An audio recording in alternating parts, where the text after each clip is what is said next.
Good morning, everyone. Welcome to the Planning Committee. I'm Councillor Susie Horton and I'm the chair of this committee. Before we start, just a little bit of housekeeping. If the continuous fire alarm sounds, please evacuate the room, and public gallery, there's no one in the public gallery, please evacuate the room by the stairwells, don't use the lifts, and assemble at the turning circle at the end of King Henry Street past the University's Park buildings, not our usual assembly point by Queen Victoria. If you did sign in downstairs for the Guildhall, please sign out. This meeting is live web streamed, so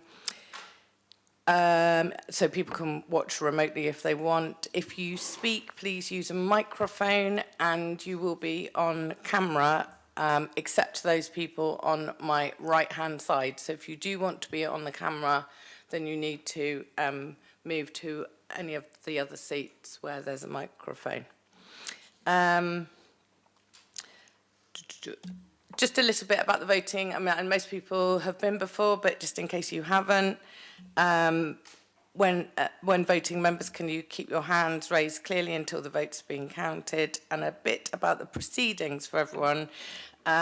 Each agenda item will be presented with the officer's planning application presentation first. That will be followed by deputations, and the deputations, you have up to 6 minutes, and they are done in a specific order where the objectors go, and then the agents, and then the applicants, and then the councillors afterwards. After those deputations, there will be a period of time where members of the committee can ask questions of the officers for clarification or extra information. And then there will be a period of time when there's an opportunity for commenting on each application. And during that period of time, there will be a proposal normally whether to move officers' recommendations or not. And then the decision and the vote happens. Okay. So I will start off with introductions. I've introduced myself as Councillor Susie Horton, so I'm going to go to the other members of the committee first, please, and I will start down here. Good morning, Chair. I'm Councillor Chris Atwell. Councillor Judith Smythe, St Jude Ward and Vice Chair of this committee. Morning, Chair. Mary Vallely for Cusham and Wimmering. Good morning, everyone. Councillor Yinka Deniro, Charles Dickens Ward. Okay, over there. Morning, Chair. Councillor Joe Standham, Paulsgrove Ward. Councillor Chris Dyke, Paulsgrove Ward. Councillor Raymond Dent, Copner Ward, standing for Councillor Corley. I'm Councillor Lee Hunt, and I've been a member of the Planning Committee a while now, but I cover also Nelson Ward, which is Stamshaw, Tipner, Buckland and North End. Thank you, Chair. Thank you. Peter Candlish, East Nean Craneswater Ward. Okay, welcome to all members of the committee. It's a nice lot of people here today. That's great to see. I will now go for introductions for anyone doing a deputation. So I will start behind Councillor Hunt. Hello, Chair. I'm Richard Adair. I'm a councillor for Nelson Ward. I'm here today to make 3 deputations. That is 49 North End Avenue, 1 Munster Road, and 105 London Avenue. Thank you. Following round, I shall go back to the back row there. Are you doing a deputation? No, I'm not doing it. No, yeah. Sorry, the lady there. Sorry. Yes, I am here today for a deputation for 49 North End Avenue. My name's Margaret Smith. I'm a resident. Welcome, Margaret. Thank you. Councillor Jason Fazackerley, Nelson Ward, giving a deputation on items 4, which is 49 North End Avenue and 1 Munster Road. Thank you. I'll go to the back row now, please. Those doing deputations. My name's Hayes Willett, the owner of 49 North End Avenue. Welcome. Hello, my name's Heidi Dobson Ventura. I'm the owner of 1 Munster Road. Welcome. Thank you. And Good morning, everyone. Carrie-Anne Wells, agent for Applecourt, and I'm representing 4 of the items on the agenda today. welcome, Thank you. Carrie-Anne. And finally, we'll come to the officers who are in the room. I'm going to start to my right this time because I always forget the person to my right. Good morning, everybody. My name's Ben Attrell. I'm a solicitor employed by the council. Good morning. Excuse me. Simon Turner. I'm a team leader in the planning department. Good morning, Chair. David Hodges, Head of Development Management. Good morning. Lisa Gallagher from Democratic Services. Welcome everyone to this meeting. I have apologies for absence from Councillor Cordy, who Councillor Dent is standing in for today, and similarly Councillor Mason and Councillor Candlish is standing in today, so that's good. The next item on the agenda is any declarations of interest. Do members of the committee have any declarations of interest? Councillor Hunt. It's more of a clarification, and I don't want to labour the matter, but 49 North End Avenue was put over from the last committee meeting when I was here. And the reason that I'm asking is by mistake, because I called it in, by mistake I was put down as an objector last time, so I didn't take any part in it, but the committee put it over. I just want to know where I stand on this then, because, you know, having been put down as an objector and Mr. Willett's here, then he sees me sitting on the committee. I mean, he's going to take a bit of a dim view of that, I would have thought. So I'm pretty much between a rock and a hard place. So what should I do? If it was a mistake that you were put down as an objector, is there any particular reason behind your calling the matter in that you think will prejudice the way you're going to vote in any way, shape or form? As usual, they ask, you know, why are you calling it in? And I said, because residents are objecting. And, you know, there are issues around parking and so on. I didn't say I was objecting to it. But, you know, I'm sure if I was Mr. Willett, I wouldn't want me to sit on the committee anymore. Well, it's a matter for you to decide whether. No, well, I mean, by the sounds of it, you feel you're able to approach the matter openly. You haven't prejudged the matter in any way or expressed openly any views in one way, shape, or form, other than calling the matter in. That's right. All right then. Well, I'll stay. All right. Yeah. Thank you for that clarification. Thank you for bringing that up, Councillor Hunt. So there's no confusion at all. Okay. Any other declarations of interest or needing advice on that? No. The next agenda item is the minutes of the previous meeting, which was held on the 3rd of December. I actually was absent, so Vice Chair chaired the meeting. So I am going to ask whether people who were at that committee think that those minutes that have been previously circulated are an accurate record of that meeting. Is there anyone here who would like to propose that? Councillor Denneran, are you happy with that? Anyone else who was here like to second that? Oh, and I'm assuming everyone else is agreeing, unless I see an objection. Okay.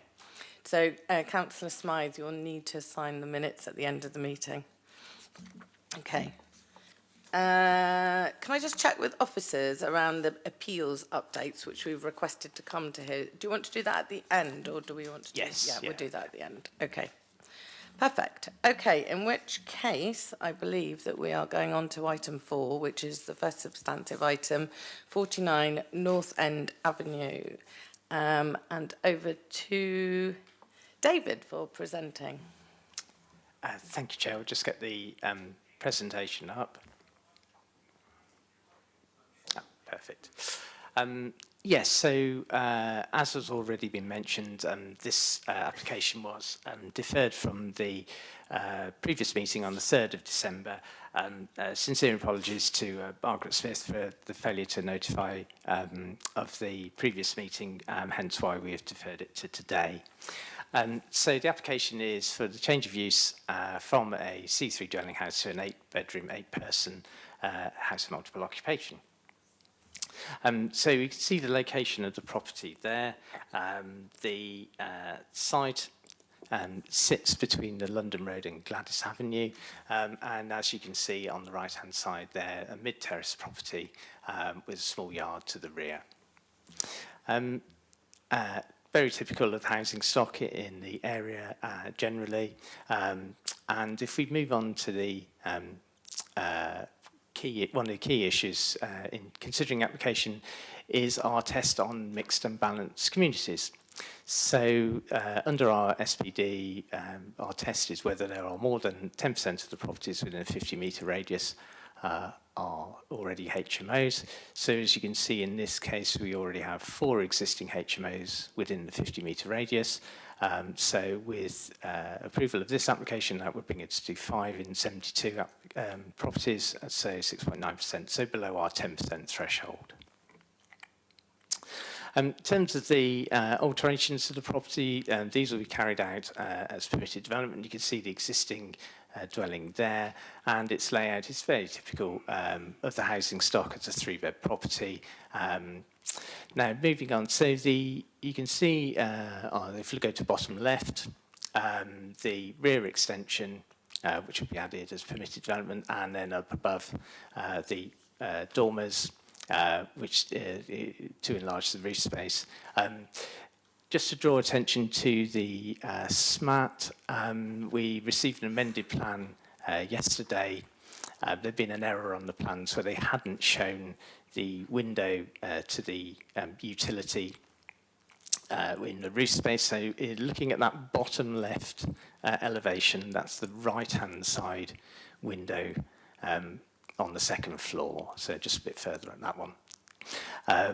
And then if we move on to the layout, just to, as we're discussing that window, it's that window there, so that had been omitted in error from the plan, so there will be a window to that room.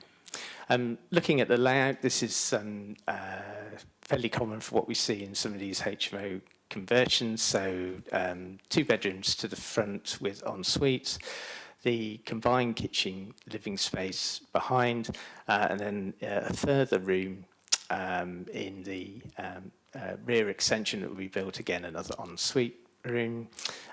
Moving up to the first floor, 3 ensuite rooms shown there, and then in the loft space, 2 additional rooms, again with en suites, the laundry room as already discussed, and just for clarity, the dotted line indicates a likely position at the bottom in room 7 of the internal wall, which would be, well, that is 1.5 metres high, that height there. Just moving on to the layout, so in terms of light outlook, rear-facing rooms are south-facing, so either the rooms into the light well that you see there will have, from our view, good light and outlook, and there's a full-scale window in room 2. To the rear in the layout, we've got, if you just move on to on the layout, Simon, just on the layout, that's fine. So we've got an existing outbuilding for a bike store. You can see the proposed rear extension there. There is rear access, but our understanding is there isn't a way through the building, i.e. a door through the back of the building into that lane. So we're working on the presumption that someone would have to go through the house to use the bike store. And then just finally, a couple of extra photos of the yard and the interior of the building. So just to sum up, Chair, having examined the scheme, it meets our criteria in our policy and adopted HMO SPD, and we're satisfied to recommend it for approval. Thank you very much for that presentation. We'll now move on to deputations. And the first deputation is from Margaret Smith. I'll notice that there's been an apology about why we had to defer it to this meeting, but thank you for coming to this one. You have 6 minutes, starting from,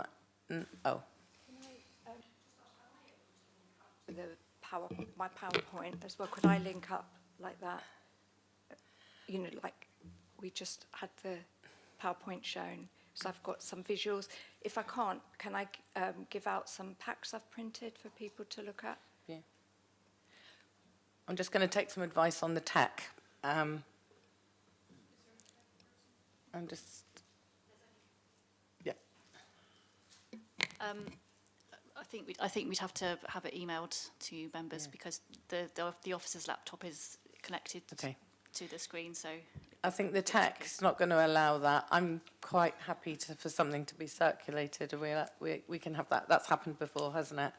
So do you want to circulate that now before you start talking? Brilliant, thank you.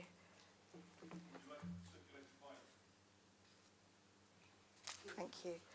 I've got 10 copies here, so if people could just share. Thank you.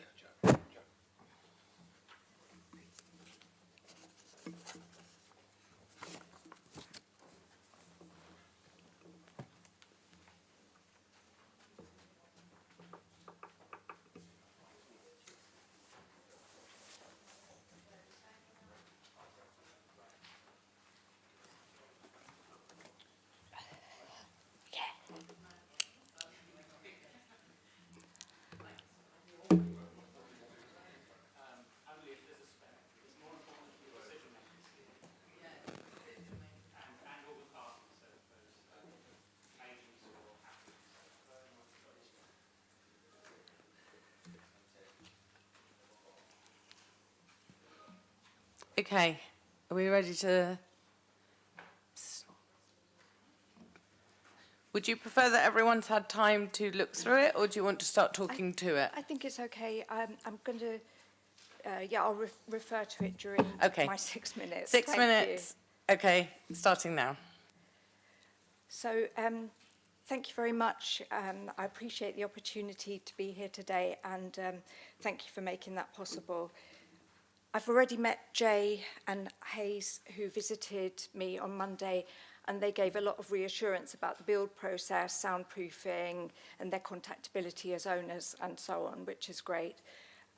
They also explained they've already been given the planning permission for the build, the go-ahead. So even though today looks like a fait accompli, I'm still grateful to have the chance to share my perspective as a neighbouring resident at 55 North End Avenue.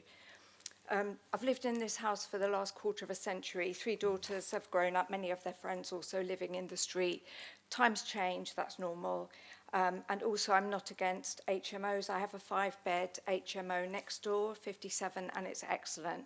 Problems for our road have arisen in both licensed and unlicensed HMOs and in other properties. 49 itself was used as an HMO with 4 to 5 tenants. We knew the landlord and the tenants well. What I oppose is firstly the size of the build. The SPD says planning permission will only be granted where the proposal would not result in an over-intensive use of the property.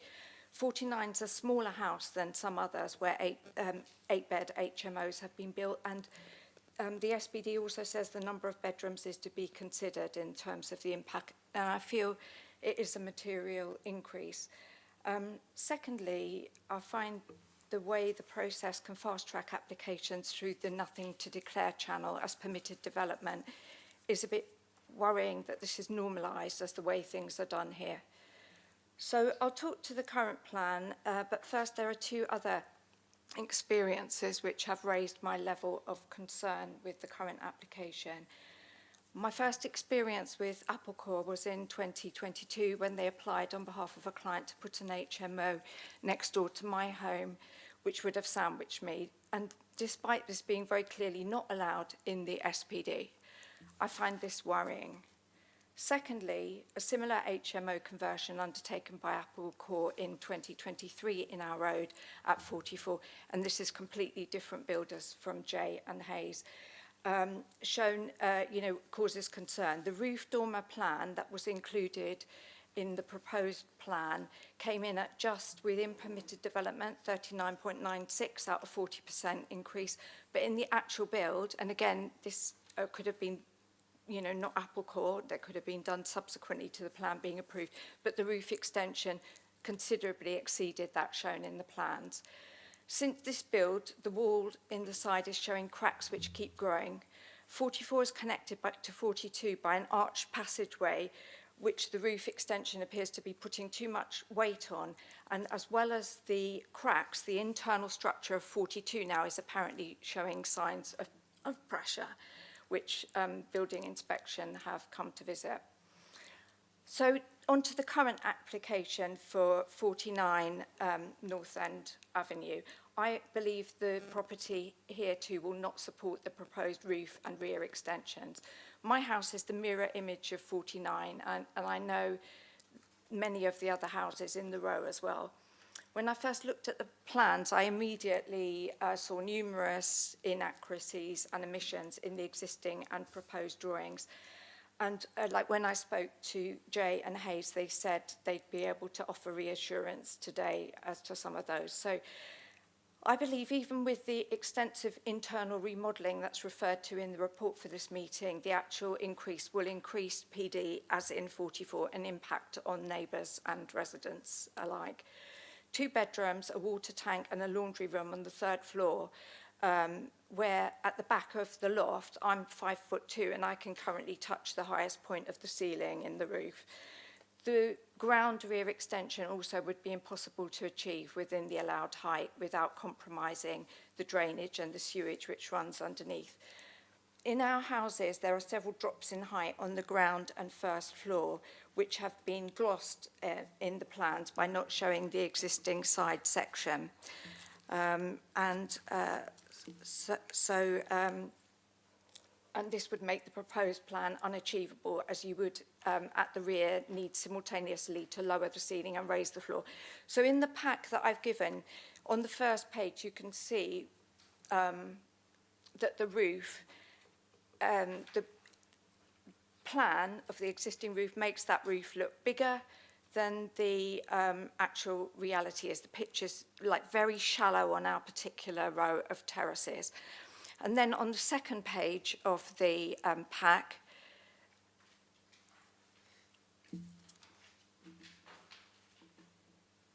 you can see here that the existing side elevation makes it appear as the back bit of the roof, I don't know what the technical term is, but the rear roof is of a similar height to the front roof, when in reality, if you look on the 3rd page, you can see that in our houses, the rear roof is substantially lower than the front roof. You can see, compare the existing side to the picture there of the actual difference.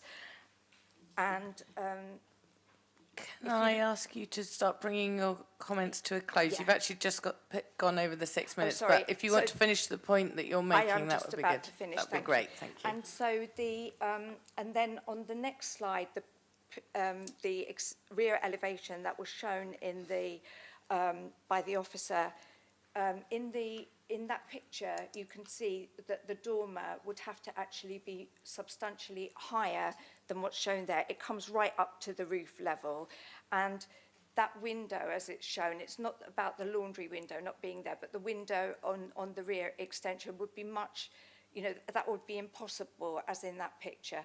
And then, the final picture, just to close, just shows the completed proposed side cutaway, but it doesn't show that in the reality this property currently steps down over 60 centimetres from front to back, and so you've got to simultaneously lower the ceilings and raise the floors to get that rear extension. Thank you. Thank you. Thank you. Sorry, I ran over a bit. Okay, thanks, Mrs Smith. I'm going to now go to Carrie-Anne Wells as the agent, who's got 6 minutes to put her case forward. Thank you. Thank you. So I'm here today with my clients for 49 North End Avenue. As with all the applications I present to you, this property is... Sorry. Get closer. As of all the applications I present to you, this property has been designed to be fully compliant with planning policy, building regulations and HMO licensing standards.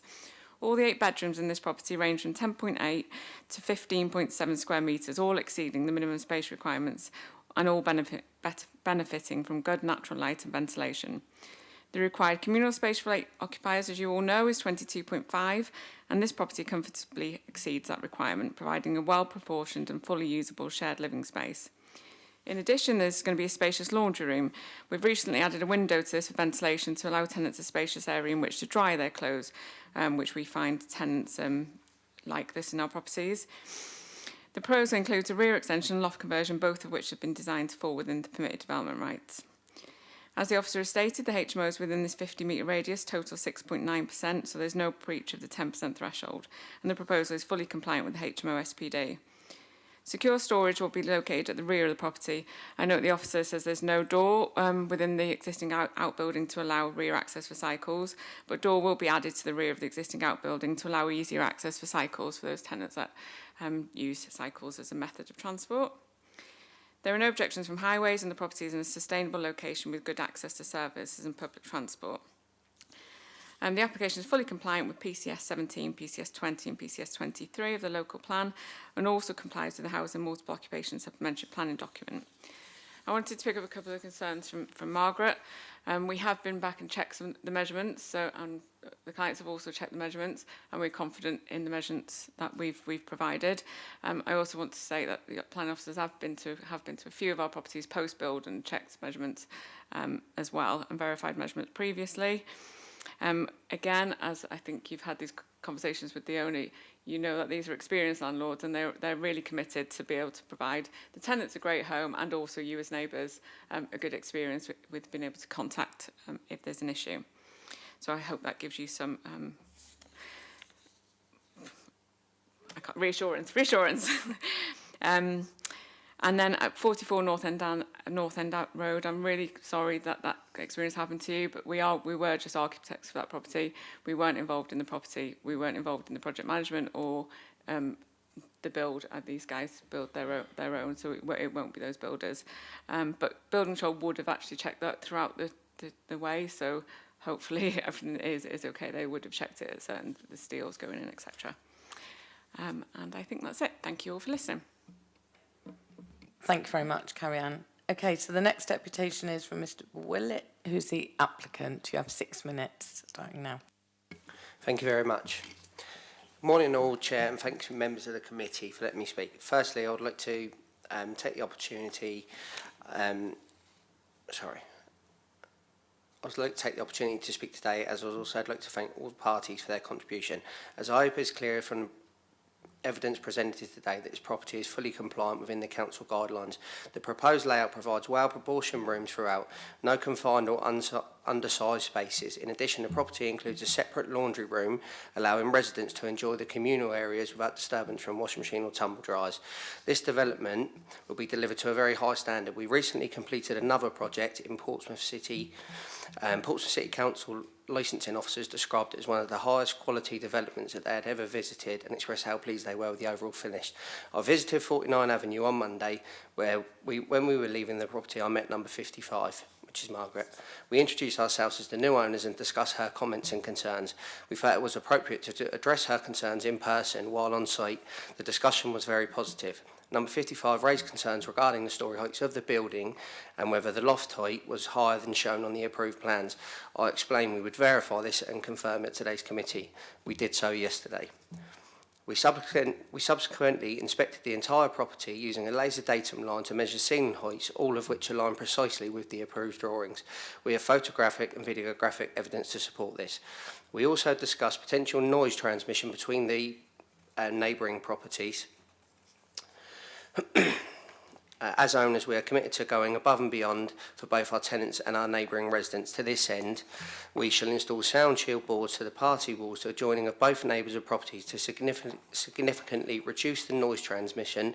Additionally, we will install 35mm PIR insulation board to the external walls to maximise thermal efficiency. We provided number 55 with both mine and my business partner Jay's phone numbers and contact details should they ever need to raise any concerns. As mentioned at the time, we both live within 7 minutes of the property and have lived in Portsmouth our whole lives, which is precisely why we are investing back into our city. Portsmouth is a growing and thriving hub for development. Over 800 new homes are being planned at Tipner over the next decade, alongside extensive shoreline work and ongoing large-scale development at the dockyard. All of these developments are within a 15-minute cycle ride of our property. This expanding long-term workforce requires suitable accommodation. HMOs play an important role in meeting that demand, alongside housing from a wide range of backgrounds and communities. In conclusion, given that the proposal is fully compliant and we have taken proactive and constructive approach to addressing neighbours and their concerns, including committing to additional mitigation measures at the construction stage, I respectfully ask the committee to grant planning today. Thank you, Mr. Willett, for that deputation. We've now got two councillors doing deputation, so I'll go first to Councillor Jason Fazakerley. Thank you very much, and I will continue with some words that Margaret wished to add, but unfortunately she ran out of time, so I'll combine it with my words. So I want to touch on the issue of parking, which is dismissed with the usual copy and paste, and it's only a small part of this is allegedly caused by HMOs. I think you'll find in the report under 5.2, which reads, there may be increased inconsistencies, which is however a issue of residential amenity for your consideration. I think that's probably a mistake in the report, because it's trying to tell us that it's not a problem, but inadvertently it tells us it is a problem. And parking always is. How can you say that 8 particular individuals are going to cause no more than an extra half a space of car parking? I understand what the constraints that that councillors of this committee have got. But again, it's the same old things that come back to us, where the reality of what directly affects the residents apparently can't be catered for in the regulations and restraints that we have in regards to HMOs now. So it needs an outcry from us to stop these. Margaret's on to say they're unique in the road being only a two-way street, but only one vehicle can pass at a time. There's only one parking pull-in, and that's it causes, in many instances, irregular road rage. They have no residence parking, so it's used as car park by those that have been displaced by other areas. And why bother with the performance attentions to bike storage when in reality Apple Corps promote North End properties as providing free parking, as has been advertised in this case that you get free parking in North End. But of course, only extra half a car space is needed. 50-metre radius, the SPD calls for flexibility where a judgment should be made on the individual merits of proposed schemes. All we have now is a narrow and rigid application of the 10 and 50% guide as the only measure of impact. The decision by members to include a house of vulnerable people and refuse another application at 36 Chichester Road, which was overturned on appeal and costs rewarded against PCC, does not take into account the real impact. One of these homes is in the 50-metre, 2 doors down from 49. There are unintended consequences too. The house opposite, Margaret's property at 55, was a home for vulnerable users and has now stood empty for years because it's sandwiched in between 2 other HMOs and nobody wants to buy it. Also in the street is another house of vulnerable adults. You've got drug users reported on a number of occasions at the bottom of the road. There's a proposal for a children's home to go in. There's another HMO already under construction. There's an MOT garage at the bottom of the road. So all these things collectively impact on residents and they impact on the road, and yet we're told, don't worry, another HMO will make no difference. I appreciate it's within the 10% limit, so we can't contest it on that grounds, but look at other areas that collectively contribute to this. On 8.23, the report refers to level of activities. How, officers, do we assess this? Ask for yourselves an unrelated gathering of 8 individuals versus a family. Why do we see as councillors, and I'm sure I'm not alone in this, numerous other representations from residents across the city about problems from an HMO? We have word of mouth, we have media, we have personal experience, we have complaints. News travels. Residents don't object purely for the sake of objecting. They object because they've got concerns. They've got worries. They're afraid of what impact it is going to do on their daily lives, and quite rightly so. 8.24, the very next paragraph, seems to contradict 8.23. Activity may be increased, the report says.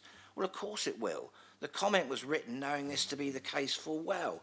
It's unlikely to be perceived by adjacent occupiers, so it says, then again, I'm sure as a councillor, I'm not alone in having past representations from residents now living next to HMOs who tell us exactly the same, exactly the opposite has happened.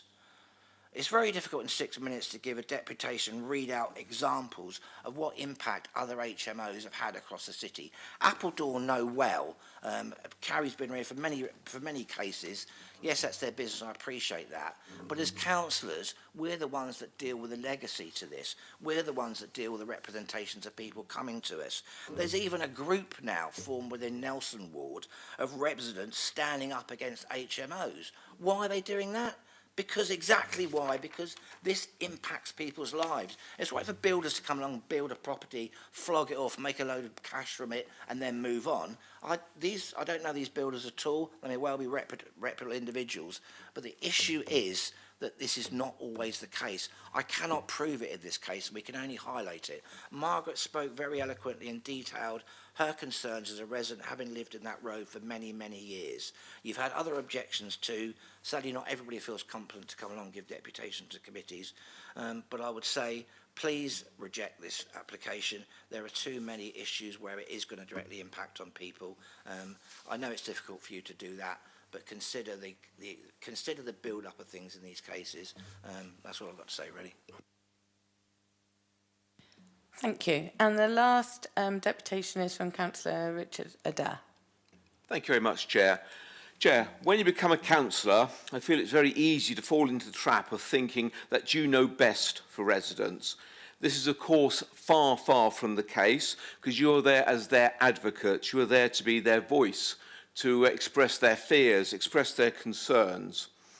And in order to avoid the suggestion that I'm doing what I feel is best for people, I've engaged personally with many, many householders in and around this application, not specifically for this case, but for other HMOs in the area. But I've also taken the time to visit the people who live either side of this application, and I'm sure it will come as no surprise whatsoever that there is overwhelming objection to this application.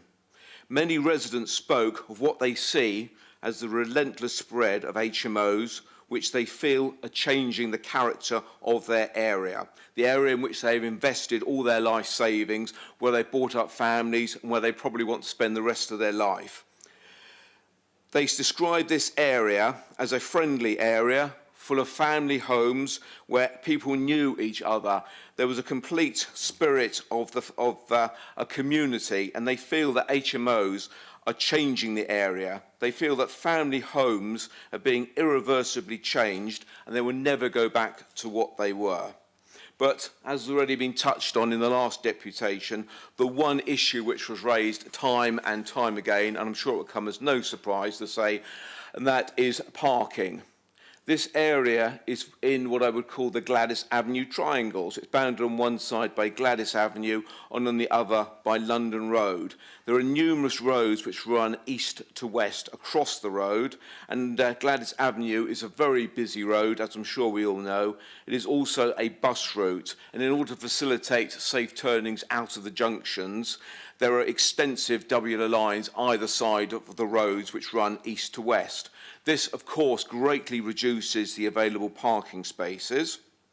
And I've had a conversation with so many people about parking. One resident said that if they arrive home at night and they park their car, if they're lucky enough to find a space to park their car, and they need to go out again, they go out by taxi. And that is to preserve their space, because they know that as soon as they leave their parking space, another car will fill its place, and they will not be able to find another place to park. And also, I've spoken to many, many women particularly, who say that when they arrive home, particularly in the darker evenings as we've got now, they are forced to park quite a distance from their homes. And of course, they are naturally fearful for their safety, having to walk through darkened street at night, through roads to get back to their home address, and they are fearful for attack. That may be an over-exaggeration. I don't think we're a particularly violent city, but there is certainly a perception that they have placed themselves in danger because they can't park close to where they live. The overwhelming theme from the people I spoke to is that more and more people are being shoehorned into an area which is already densely populated and does not need any more shoehorning. Chair, on the grounds of overdevelopment, the loss of family houses, the impact of parking and the local services, I ask that this committee reject this application. Thank you, Councillor Adair, for your deputation. Okay, that brings us to the end of the deputation, so we'll now turn to committee members to ask questions. Any questions, first of all? Councillor Atwell. Just thank you, Chair. During Margaret's deputation, and we were going through the handout, we got to the rear elevation page. Margaret said that the window at the top would be impossible, and I'm not sure I completely understand what that's about, and if officers could help us to understand why it might be impossible, that would be helpful. Thank you.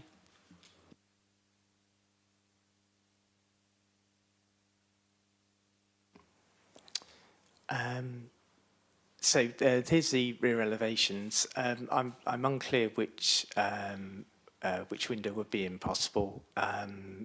The openings are indicated there, so you can see in terms of the bottom left, they would be the rear-facing windows, and they would sit. If you go to the side elevation to the next, they would sit at the end of those dormers in the roof. So they're set down below the roof and within the proposed extensions to the roof. That's my understanding of the plans.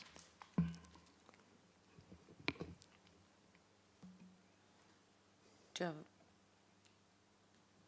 you have a follow-up, or is it you're still thinking? I'll go on to. Okay, Councillor Smythe. Thank you. I was going to ask a similar question. Where it says 6, the front, the rear elevation, yes, the one on the bottom left of the diagram there, the fact that the roof of the rear extension appears to cut the window into the bedroom is because the elevation is taken from ground level, is it? Yeah, so you're looking at this as a flat plane, so Yes. effectively. Yeah. That, I assumed that. The related question, Chair, is it the case that the floor-to-ceiling height between bedroom 7 and 8 on the top floor will be different, or and will the roof of the rear extension need to be built higher, as was indicated by Ms. Smith? I'd just like a bit more clarity about the new roof levels once the dormer window is built at the back, and whether or not we would have a situation where the roof level of the rear extension would be higher than the one next door. I'd just like some clarity around those questions that the resident number 55 raised, because it's unclear to me what the answer to that is.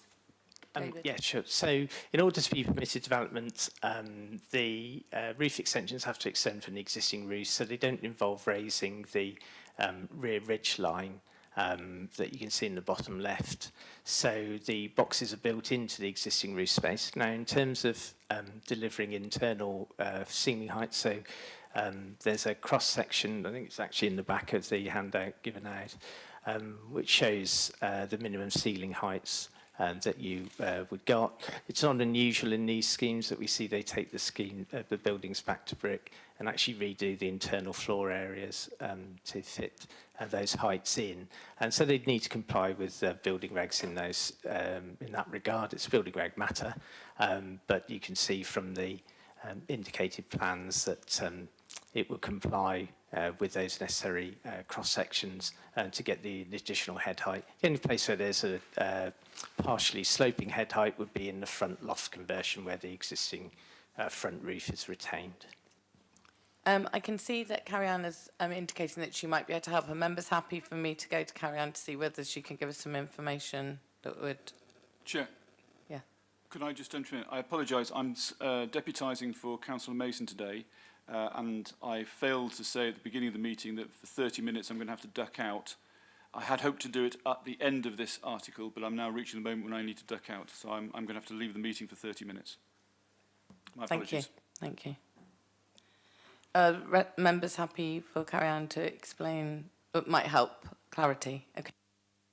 Thank you. I just wanted to basically strengthen what David said. So we are taking the floors out and they will be level going forward. So whereas there was existing levels in the property, the new floor will be level. So the dormer will be as the dormer is shown. Thanks for that clarity. We've seen examples of that before. Councillor Hunt. Okay, we sort of interrogated this sort of thing before, but if you do as I do, David, and you draw a line across the section on the rear page, and I've drawn the line straight. I mean, the line comes in the front window. You go to the bay and forecourt, the bay. And although my hand's not that wobbly, I mean, it shows the floor sort of in the top, appearing in the top of the window of the bay. Do you think do you think I've got it wrong? Or I'm only using the section, I've drawn a straight line right across, and the floor appears in what would be the opening of the outward opening window of the front bay.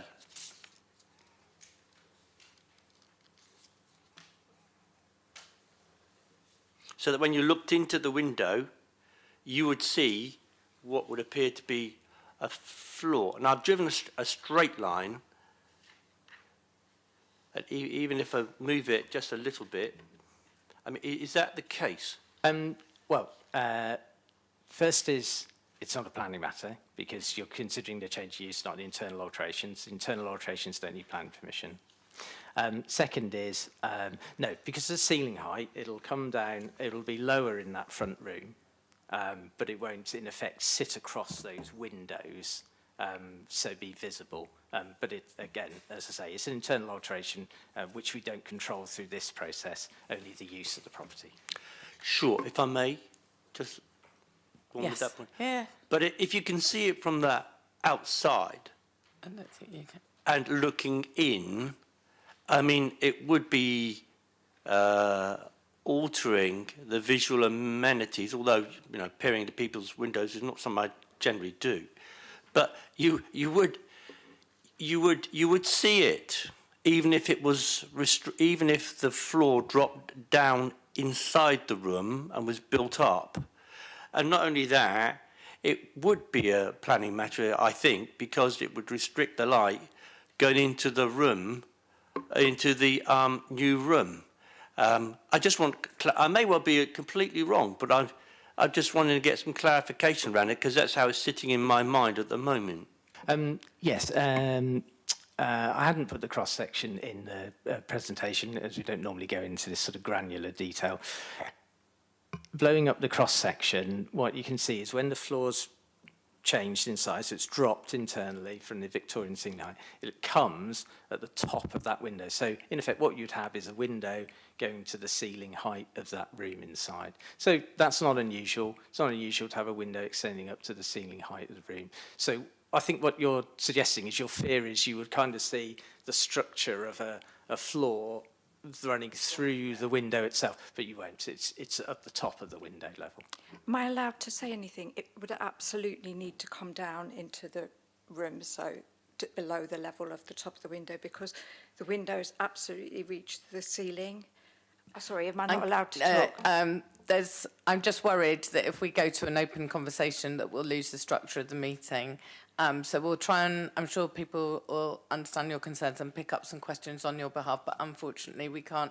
I know I did ask Carrie-Anne for a clarification then, that was probably... Can I say one more little thing then? No, sorry, we need to carry, we need to carry on with the questioning. I do apologise.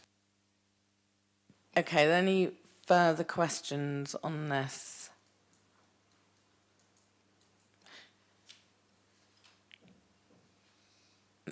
Councillor Valley. Can I just ask again, is the back North facing? South facing. It's south facing, sorry, right. Any other questions? Councillor Smythe. Do we need to put a condition on about the gate into the bicycle store at the back?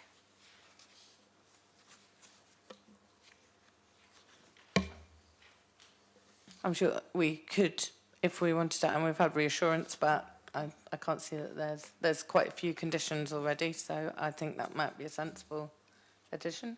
Yes, there's no reason why we can't include that, and the applicants indicated that they would be prepared to do that, so it's presumably technically feasible to provide a door access into the rear access lane. I think that might be sensible, Chair. The third condition is around cycle storage, so could that be amended just to expand? Yes, that can be amended to deliver that prior to occupation, Chair. Thank you. Any other questions? So we go to comments. Councillor Hunt. Yeah, I'm going to move. I'm not convinced by what I've heard this morning. I'm going to move a refusal.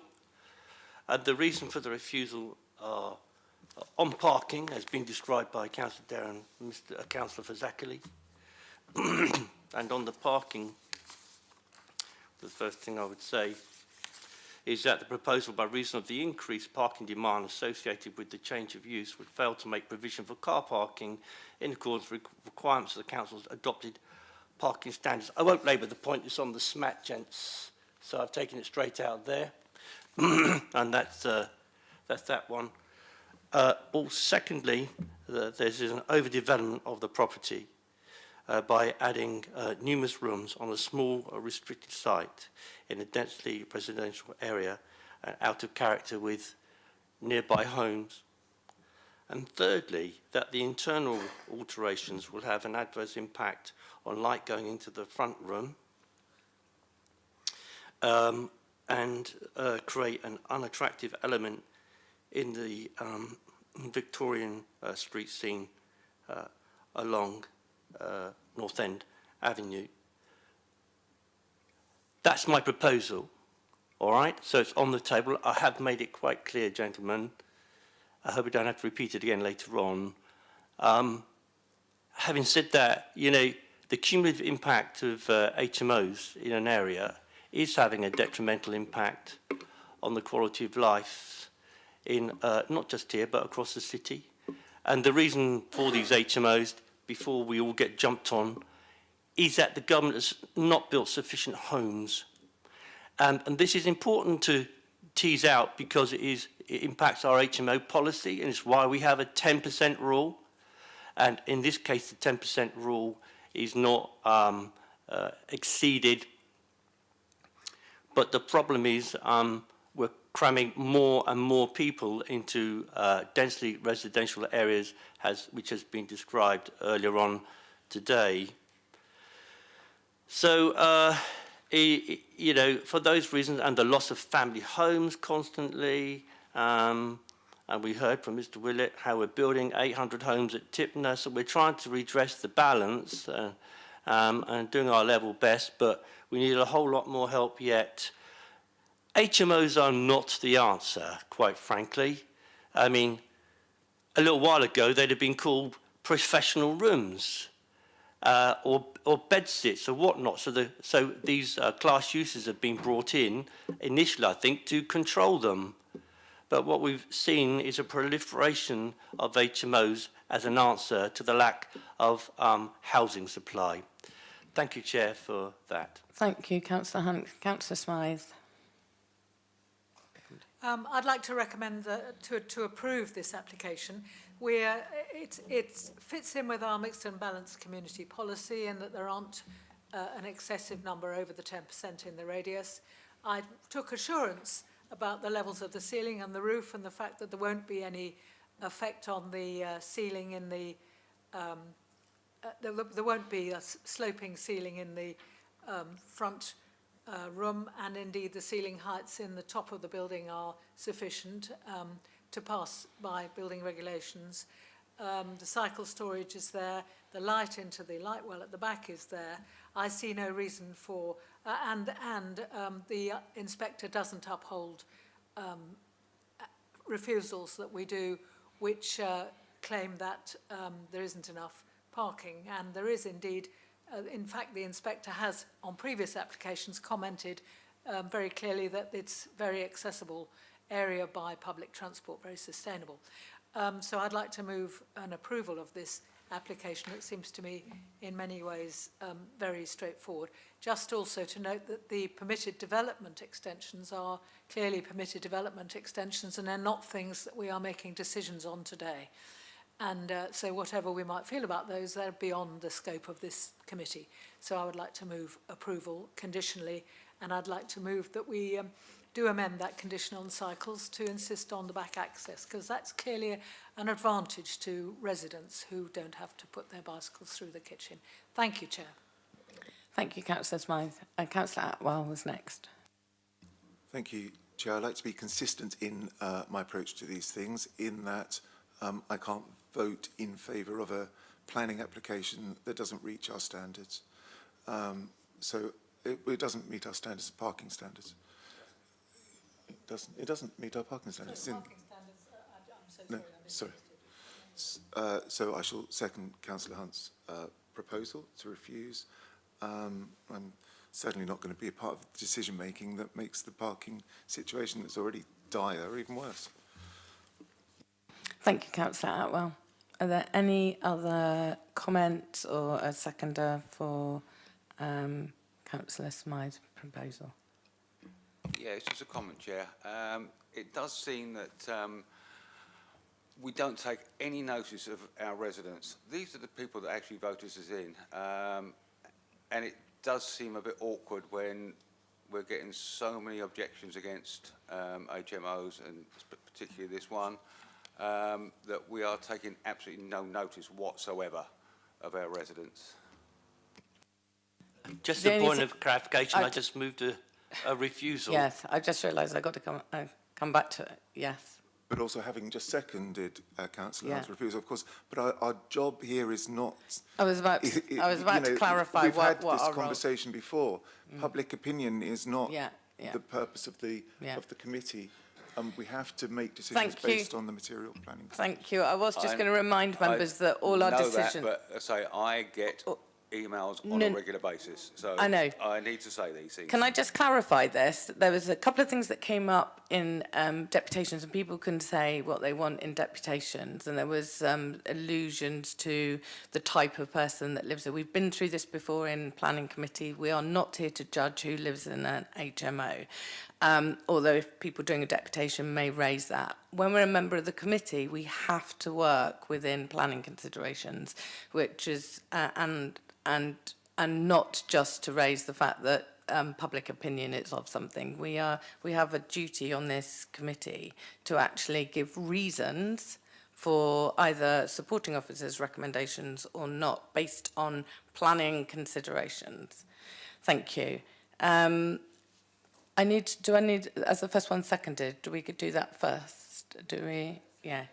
I would clarify if there's a second for both proposals. Okay, so just to clarify if anyone wants... And just to add whilst I'm speaking, that the legal advice obviously is perfectly clear. I'm sure you're all fully aware of what I'm about to say, but if the planning committee does refuse the application, the reasons as set out are unlikely to be sustainable at appeal, and the planning committee will be exposing the authority to a severe risk of costs. I can't say any more than that, really.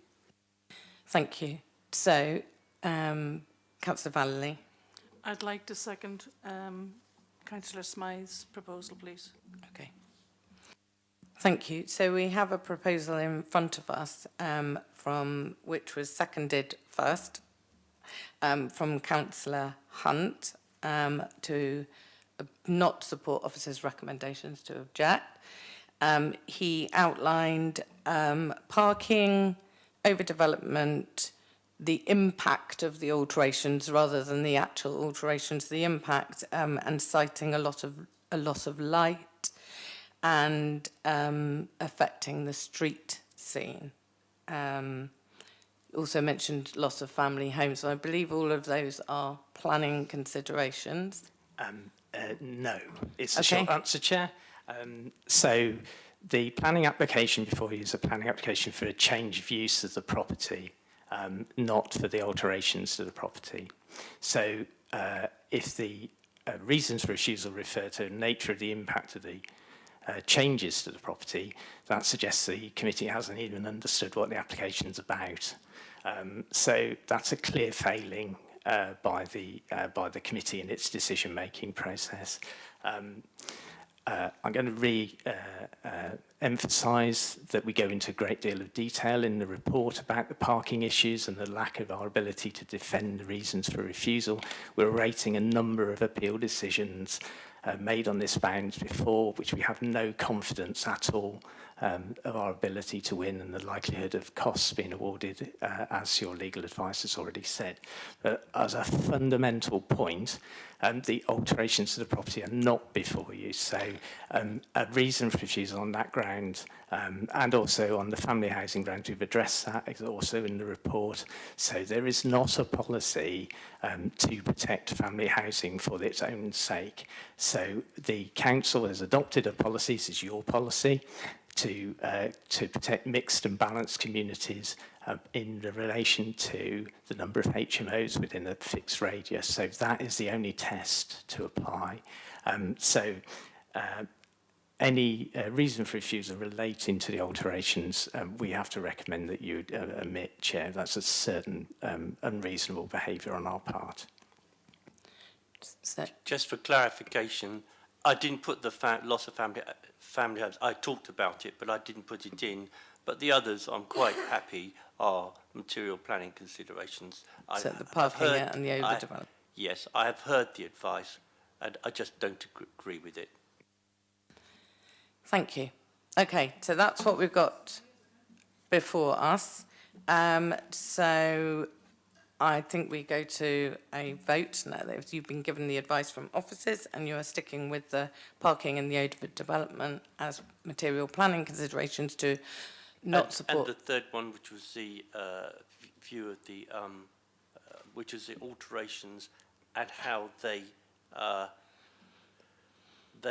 adversely impact it I described it earlier, the light going into the room, through the window, and the appearance in the street scene as you go by. I mean, you might disagree, Councillor Smythe, but we're going to vote on it by the look of it. Yeah, the advice has been clear that the physical alterations of the property are not something that ought to be part of the reasons for the decision. I know that, but we're allowed to look at the street scene and the adverse impact on visual amenities. So I've put it in there. If people want to vote for it, they can vote for it. If they do not wish to vote for it, they do not have to vote for it. But I'm certainly going to, and I hope others will as well. I just want to take some advice on the fact that I understand your opinion on that, but whether All right. that I'll drop the third one then. I was about to say, because Okay. actually what we've got If is we a want- change of use. All right. rather- I'll drop the third one. I'm reluctant to. Okay. And hope that everybody hears Okay. why, the Yeah. pressure that I've been put under. I think you made it clear about All your right. reasoning. Okay. Thank you very much Okay, indeed. so we have a proposal in front of us to not support officers' recommendations for the reasons that we've just outlined. Not going to go through them again. And it was seconded by Councillor Atwell, who particularly highlighted the parking. So all those in favour of Councillor Hunt's motion to not support officers' recommendations. So that is 1, 2, 3, 4. All those against? 1, 2, 3, 4. And abstentions is 1. And I believe the chair's casting vote again will say that Councillor Hunt's motion falls and officers' recommendations are upheld with No, you need to go to vote again, Chair. Oh, do we need to vote? Okay. Okay, so, oh yes, so that one falls. Okay, yes, sorry, apologies. So we now come to the second proposal, proposed by Councillor Smythe, supported by Councillor Valley, to move officers' recommendations. All those in favour? I'm assuming it will be a mirror. 4. All those against? 4, and 1 abstention. Apologies for that. Therefore, officers' conditional planning permission. You're using your casting vote, Chair. I'm using my casting vote. Yes, sorry, I thought that was obvious because you'd highlighted it before, just to say that. Using my casting vote, therefore, conditional permission is granted. Sorry, would it be possible to have a comfort break? 5 minutes, I think sorry. that's very sensible. Okay, we'll have a quick comfort break. Should we say 10 minutes realistically? Because we always say 5 and it's not actually 5. 10 minutes.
I'm just waiting for Mr. Turner to come back.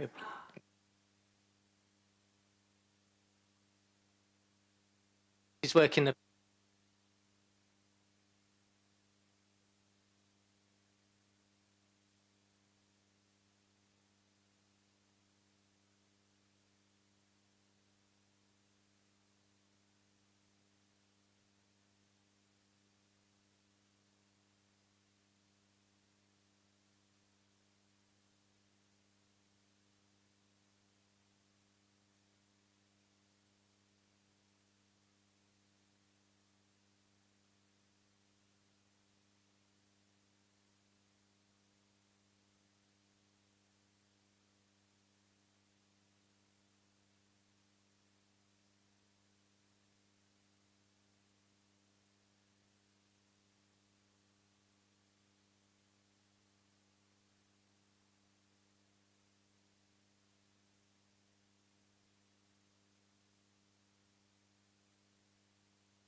Okay, thanks for that suggestion of a comfort break. I think we probably all needed that. So we're now going on to agenda item 5, which is 1 Munster Road. And that's over to David for presentation.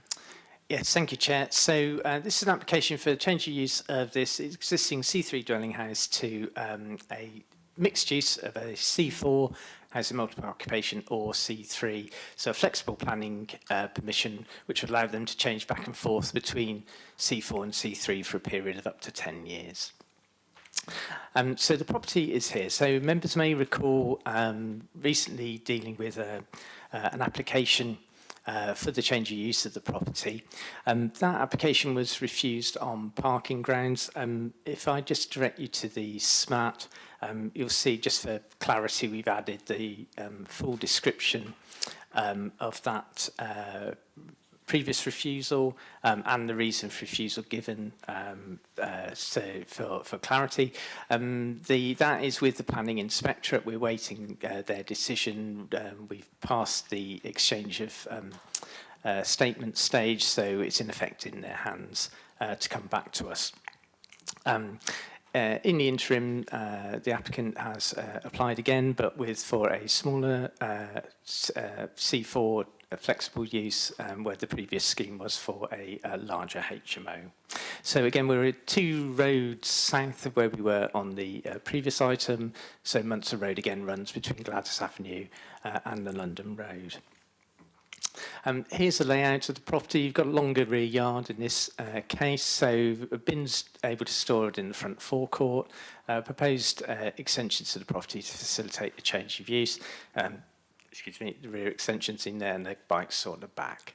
So property, again, typical of the housing stock in this part of the city, a mid-terrace Victorian property. So in terms of the mixed and balanced communities test, so in this instance there are currently 5, get my numbers right, 5 HMOs within the 50-metre radius. So if approved, this would make for 6 within 50 metres. And so as you can see, that would be 6 out of 101 properties, or 5.94%. Members may recall when this application was considered before, we considered 2 applications on the same agenda, both in Munster Road for HMOs. And the number 16 was the other site.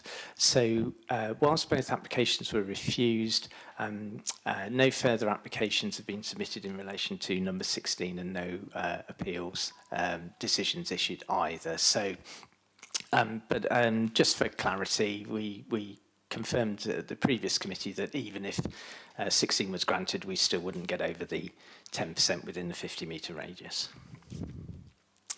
So existing layouts are fairly typical, as you can see, a 3-bedroom mid-terrace property.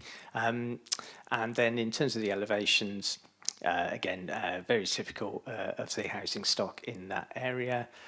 So proposals, again, similar to other proposals that we've seen for the conversion of HMOs, extensions to the rear and to the loft to be undertaken as permitted development. So those are not part of the application, just for clarity, and it is only the change of use of the property that we're considering, but you can see the proposed extensions there. What that means in terms of your layout is fairly straightforward. The layout is very similar to the refuse scheme. And the principal change is that a room, which would have been a bedroom at the front, bottom left, is now indicated as a lounge, and then what was an ensuite, in effect, has moved the door round, so that's now a communal shower room for all occupiers. In terms of communal space, you can see to the rear that meets our standard and then exceeds it. Moving up onto the first floor, we've got 3 further ensuite rooms, and then within the loft extension, again, we have 2 further rooms, both ensuite and a further laundry room as well. Just some photos inside of the property, looking at the front bay window there, and the bottom right is the existing view out of the window out of the light well. So that's also south facing, and so we're satisfied that there's a good amount of light going into that room when that becomes if that becomes a bedroom. And then just some views up as first floor and the rear of the property. Having looked through and assessed against our standards, Chair, we're satisfied that it complies with our policies and the development plan as a whole, and we recommend the application for approval. Thank you very much, David. So we'll come on to deputations now, and the first deputation is from Carrie-Anne as the agent, and you have 6 minutes, Carrie-Anne. Thank you. Again, I just wanted to stress that all 6 bedrooms in this property meet or exceed the minimum 10 square metre requirement, and all benefit from good natural light and ventilation. The required communal space where all bedrooms exceed 10 is 22.5. This property provides 27.6, a fully usable communal kitchen and dining with an additional lounge. There is additional light provided for the kitchen area with the introduction of a roof lantern, and additional WC and shower at ground floor level for the comfort of the residents. If anything should break, they have access to that. This is all in excess of policy requirements. There is an additional laundry room, as you can see, on the 2nd floor, which is spacious, and also tenants will be able to dry their clothes in there. Members may recall or have been highlighted that a previous 7-bed scheme was refused for this site, specifically on the grounds of parking shortfall. In direct response to that decision, we've brought this proposal today and reduced it to 6 bedrooms. This would bring the level of occupancy in line with that of a larger family home at this address once the properties had the loft conversion and rear extension. I do not believe refusing this, as I don't the last one, would be a defendable appeal, but this is one less person again. Since this last refusal, a further appeal allowed at 36 Chichester Road included comments from the inspector regarding the 0.5 car parking shortfall, due to the which the inspector concluded was acceptable. Members need to demonstrate a severe risk of harm due to a half a space shortfall for this to be defendable at appeal, and I do not believe that they can demonstrate this here. I also note there's been a number of HMO applications with a 0.5 space parking shortfall approved since the previous refusal for this application, and I believe that consistency of decision making would make this proposal acceptable on that basis alone. The internal layout has been carefully considered, and there's longer entrance corridors that I know members don't like, to beds 5 and 2, but this has been deliberately designed to allow suites to be accessed from the hallway, giving more uninterrupted and usable wall space within the bedroom, but the rooms themselves remain fully compliant and over the 10 square metres when the hallway areas are discounted. The property benefits from a large rear garden, within which secure cycle storage will be located. With regards to parking, I hear this all the time. I really want to stress that you sat on quite a lot of decisions at the moment that are going to be lost at appeal, very confident of pounds of taxpayers' money. Councillor Vasackley expressed how HMOs are not wanted in Portsmouth, and I just want to ask councillors, what is the alternative? Workers in the city need places to live. HMOs of children. HMOs are needed for children of people in this city that need places to live. My daughter herself has lived in a HMO. Young people can't afford to get onto the property ladder.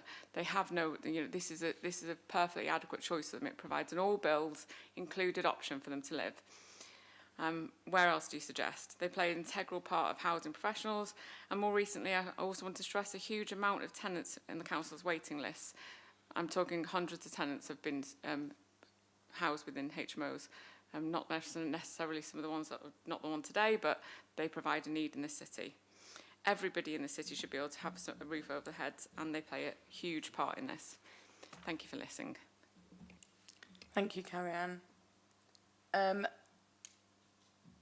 Now we come to the applicant, Heidi, if you have 6 minutes starting from now. Good morning. Morning still.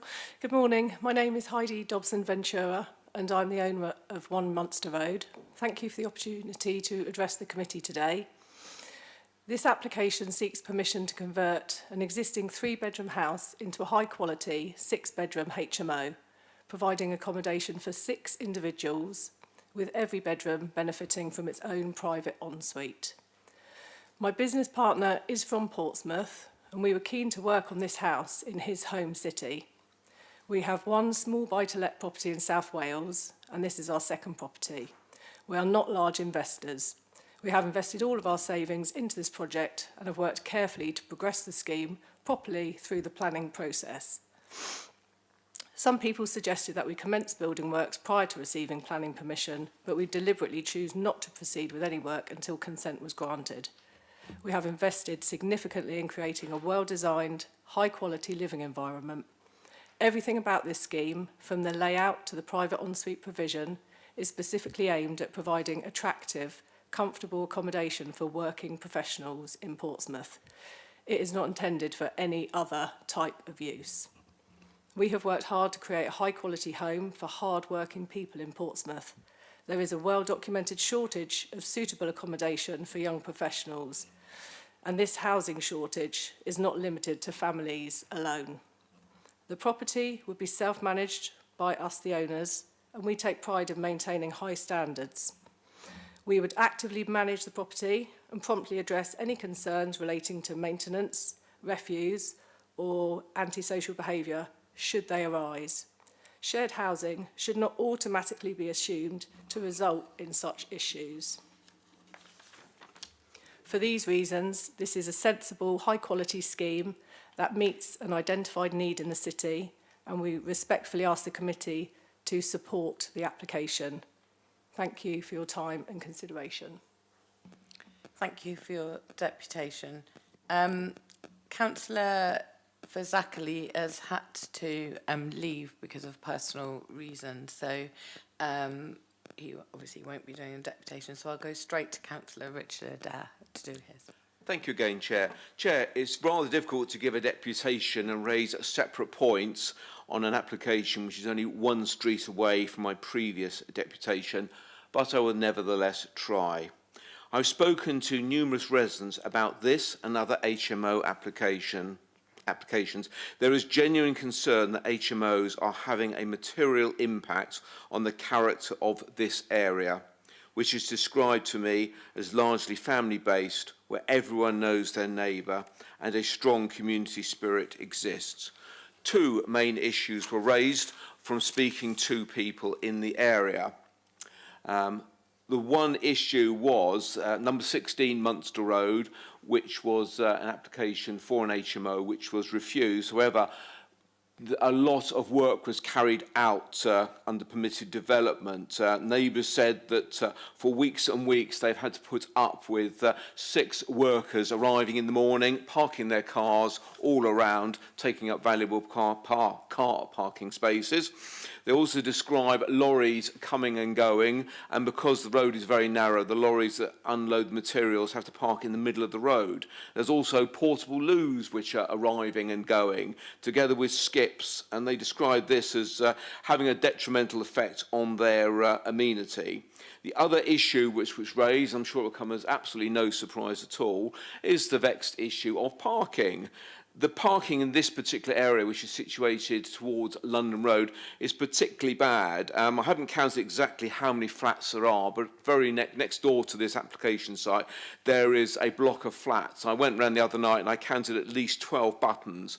These flats do not have separate parking facilities. So if the people who live in those flats, and I've got no idea whether one flat has a car or not, but if there are 12 cars relating to the 12 people that live there, that is 12 cars that have to park on the road. And this is a road which I'm told at night gets absolutely filled up. And as I said in my previous deputation, people are forced to come home from work, not find a space. They spend hours driving around. When they eventually find a space, they frequently find themselves quite away from home. This is a particular concern for lone women who have to walk back at this time of night through darkened streets. They obviously have a perception that they're going to be attacked or molested, and it's a genuine fear they hold. If they could park near to their home, this would not exist. So there's not really much more to be said about this. As I say, I'm going on what the residents have told me. Obviously, I'm an advocate for the residents. I listen to what they tell me.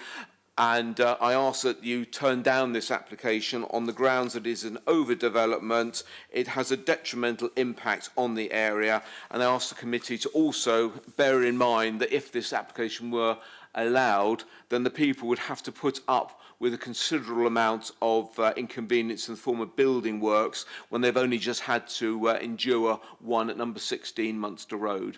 Thank you. Thank you very much. That brings us to the end of the deputations.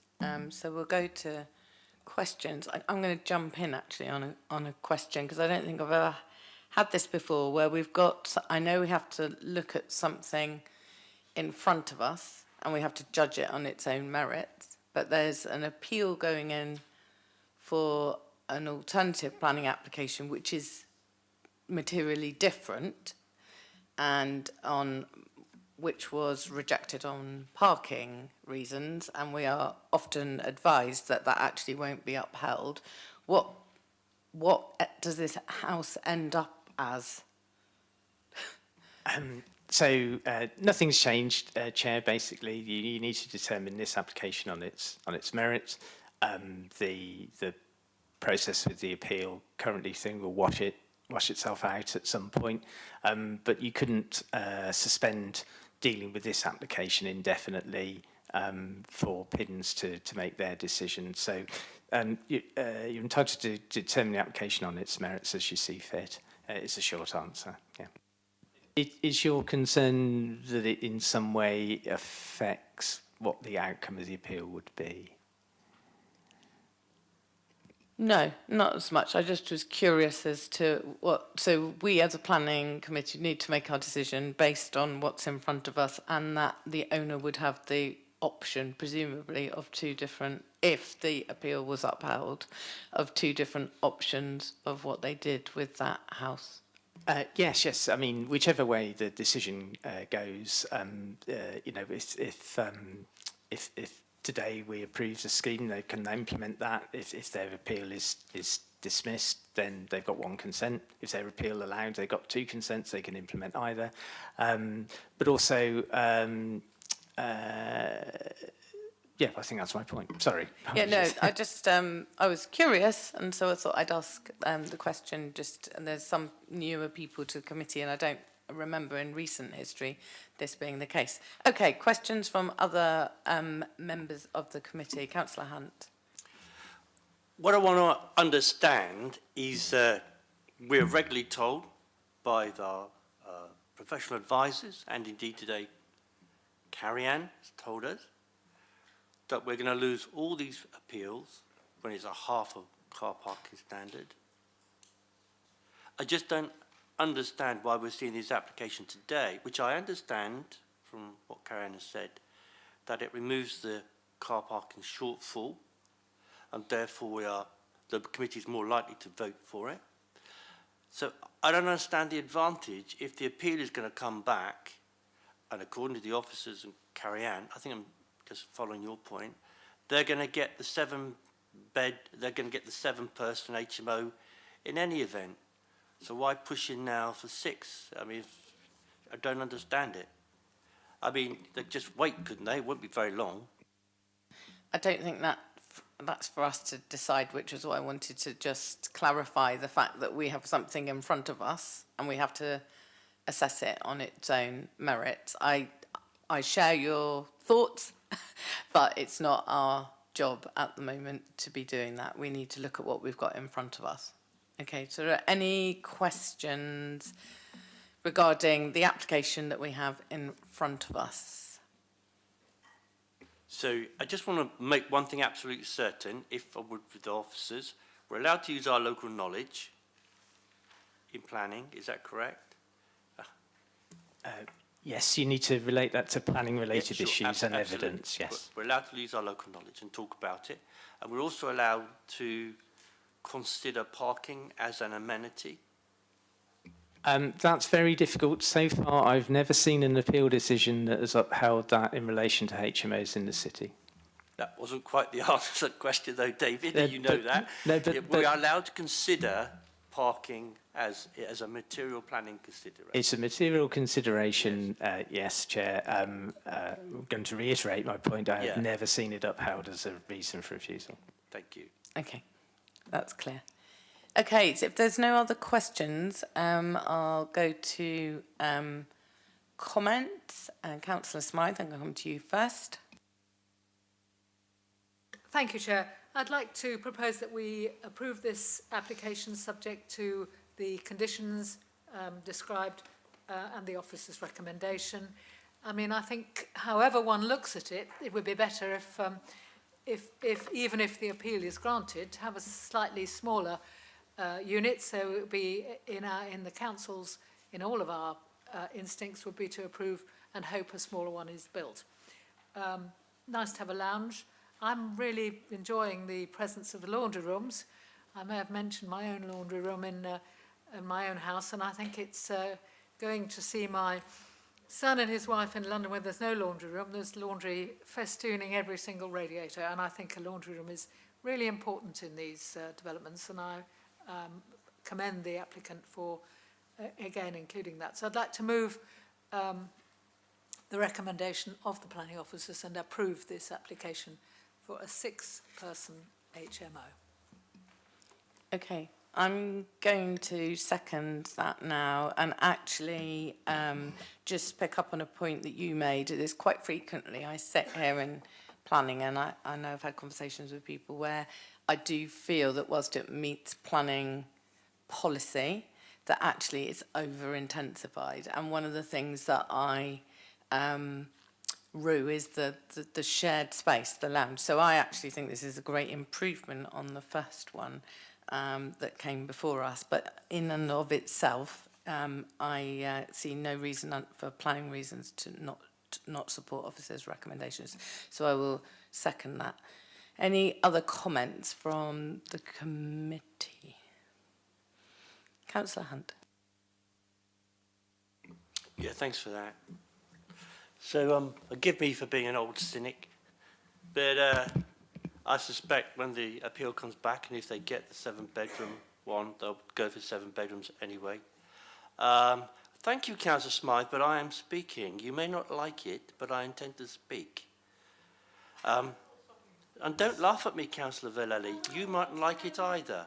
All right? Councillor Hunt, can you just make your point, please? I would like to speak just for once Yeah, without yeah, these yeah. ladies in front of me gesticulating all the time, which you do, because you don't like what I'm saying. And your points. Yes, indeed. So, knowing this area very well and having represented a South Sea ward too, I have to say to you that every time I go up in this triangle as described by Councillor Adair, and we've got Councillor Candice here, every single night the ends of the roads are parked nose to tail. And people park on the double yellow lines. And they suffer being issued with fixed penalty tickets every single night. They do that because they've got nowhere to park.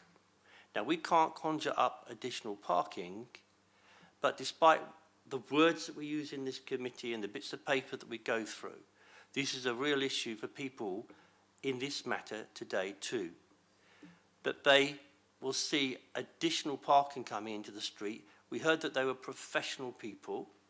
I can't see young professionals or professionals hopping on the bus every day or necessarily going by cycle, particularly if they're working in Chichester or something like that. Maybe they'll walk to the train, but that's quite a way away from here. So, you know, we've got to live in a real world too. Councillor Dent talked about it a little earlier, but in this particular application, I have to say, you know, go up and look at the people getting fixed penalties every day, every night of the week. And it may not concern some members in here, but it does concern me that residential amenity is impacted so severely that people that we look out for in this application and many others, and it's no fault of anybody in here's room, it's the fault of government policy in many areas, not just this government but previously. The people that we look after are forced to park on double yellow lines. Now, for me, that is a material planning consideration, or at least evidence of an adverse impact on residential amenities. And people might not like me talking about it, but I certainly will continue to do so. Thank you for your comments. Any other comments? Councillor Devon.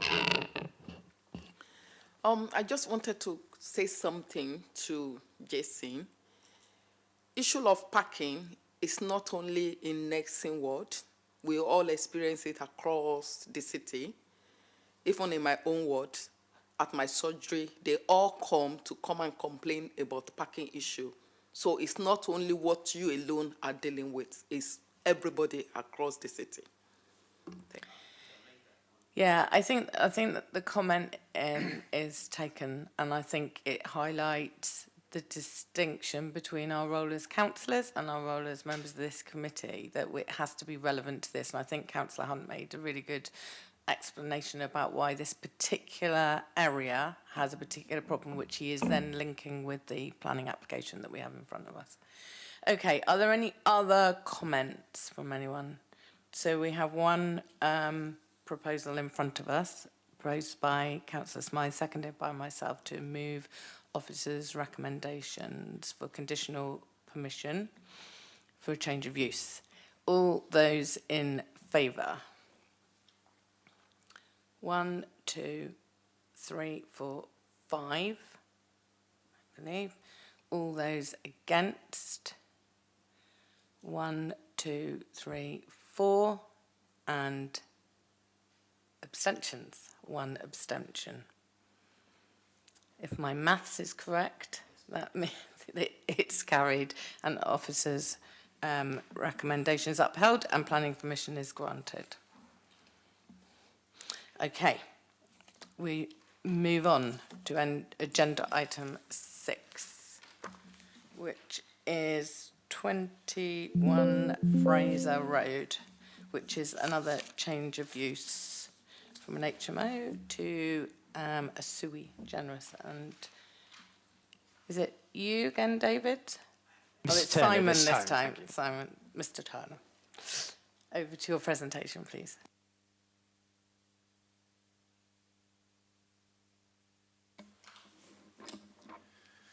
Thank you, Chair.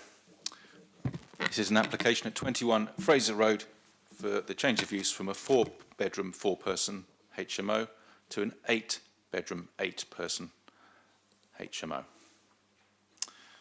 The application has come to committee because of 6 objections. I have deputation from the agent and a small matter of windows that's in the supplementary matters report, the SMAT, but I'll take you through that in the presentation if I may.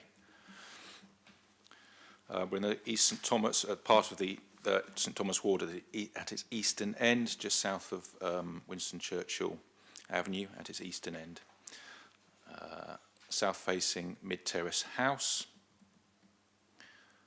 There we are. Now, straight away, the window above the bay window there has been altered under permitted development as an alteration to the property. We've had amended plans which set out in the SMAT just a slight correction to the height of the bay, which we'll see in a moment in the elevation. And this is all to do with the lowering of ceilings, but the applicant has proposed to return that window to more akin to the matching proportions of other properties by putting in another panel above the opening you can see there. And you'll see that in the elevations in a minute, just to give it a more balanced composition in the street. That's new brickwork filling in the old window position that's just been prepped with a bit of wash there under layer, and that'll be properly finished off with that cream paint in due course. With respect to mixed and balanced communities, this is an area of extensive numbers of HMOs already. So this is an HMO already, so there would not be a new HMO. It would remain at 46.84%. I'll remind you, it's set out in the report of your emerging policy PLP 20.2, which is in the pre-submission plan that's progressing through the plan making stage.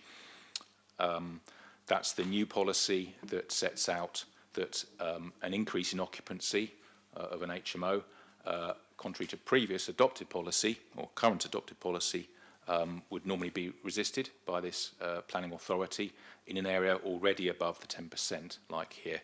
Now, you may remember we had this same instance in September. Because it's not adopted policy yet, it's progressing through the local plan process. It doesn't have full weight. It has moderate weight because there are objections to that policy that will be examined in due course for the local plan inquiry. So since that policy isn't fully adopted, and against that we have, in favour of the application, we have the housing land supply issue. This is why officers are recommending, nevertheless, notwithstanding that merging policy for the moment, and in this instance, to still recommend planning permission for the increase of occupancy. Just wanted to highlight that for you again as that policy position. Traditional floor plan for a Victorian property there. The property will be quite extensively remodelled, with extensions achieved from under permitted development, so a rear extension on the ground floor and then the roof extensions up above. Here we have slightly different arrangement. Not each bedroom has an ensuite. On the ground floor, 2 en-suites to the 2 bedrooms. The first floor, ensuite bedroom, ensuite bedroom, ensuite bedroom. No, that's right, yes. And a spare or shared toilet. It's on the top floor here. We've got a shared bathroom or shared shower room between bedrooms 7 and 8. And then bedroom 6 has its own ensuite again. And then the rear amenity communal space. All the rooms meet your standards. The combined living space is 24.4, clear of the 22.5, and all the bedrooms are clear of the 10 square metres. So officers are satisfied that the standard of accommodation offered, both numerically and subjectively in terms of layout and room sizes and light and so on, would be satisfactory for the proposed occupiers.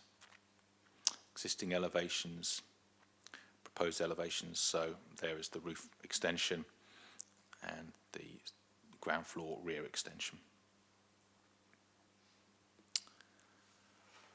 Here is the section. And another issue to flag up for you, you may have noticed in the report, the Council's Waste Services had a concern about the further bins that would be needed for an increased occupancy and whether or not they could be fitted in the front forecourt. That forecourt is because the property is under renovation at the moment, it's a bit dug up and so on, there's a board in there. But the officer's been on site, measured the distance between the back of the wall and the window ledge there, and it is wide enough to accommodate the slimmer bin, and the wider lid would sail over the top of the wall, as the wall's about waist high or a bit lower than that. So the officer has calculated or measured that we don't expect the waste officers to have gone out on site, but the planning officer has and is satisfied that the bins can be accommodated. And here's another example of a similar property on the same street.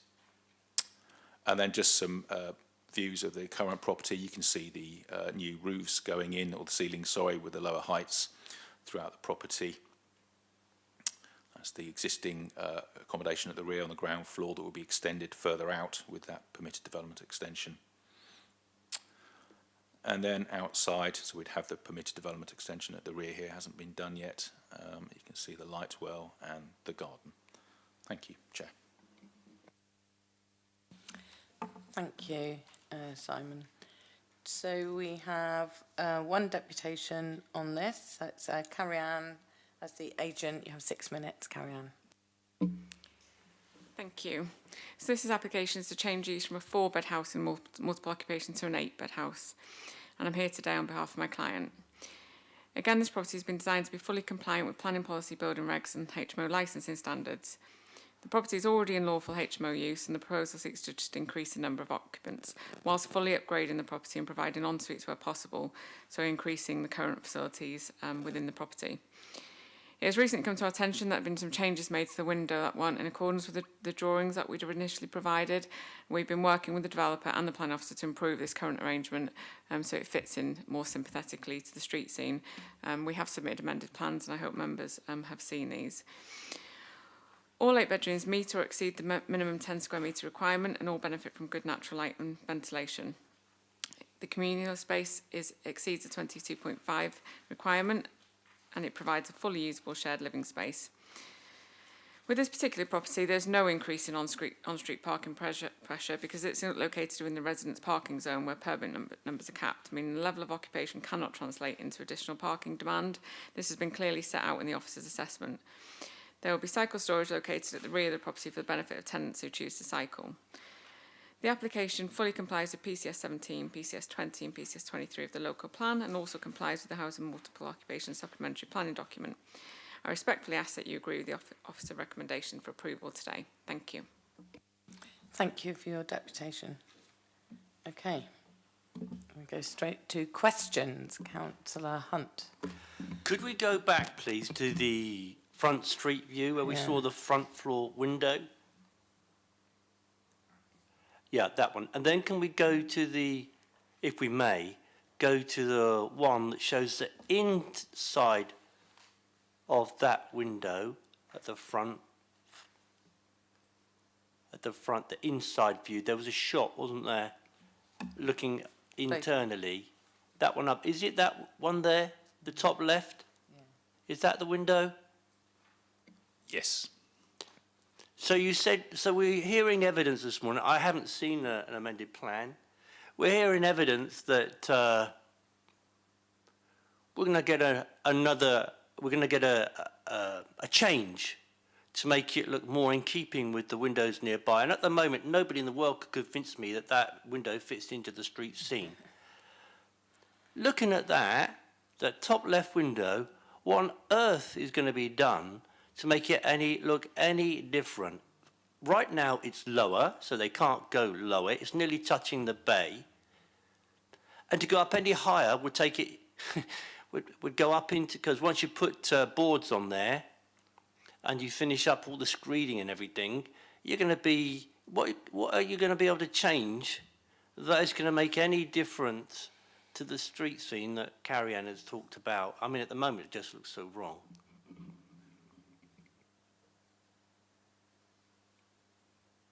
Shall I explain, Councillor? Please. Thank you, Councillor Hunt.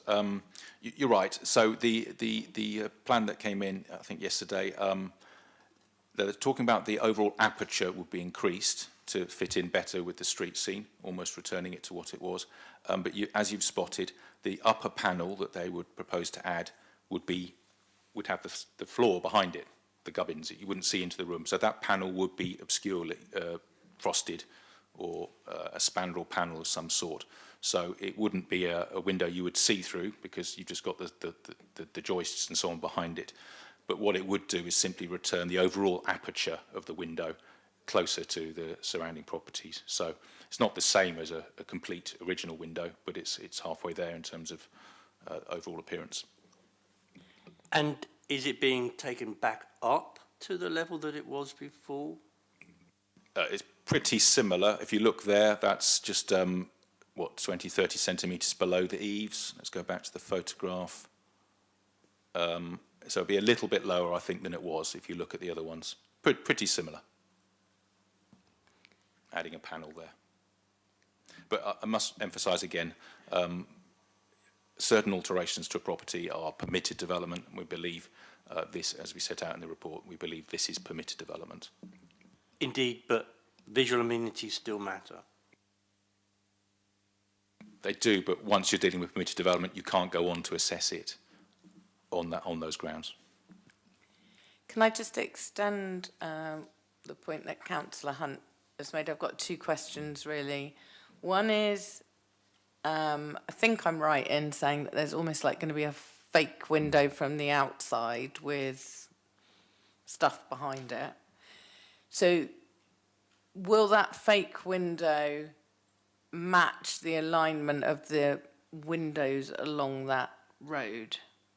Or will it look, at the moment, it looks like it's, so the bottom is going to stay the bottom, the top is going to be lower than the other one, so it's going to be mismatched to the surrounding houses. It will be yes, it will be mismatched, less than you see in the photograph, so the applicant is making efforts. I appreciate the top bit will balance it out a bit.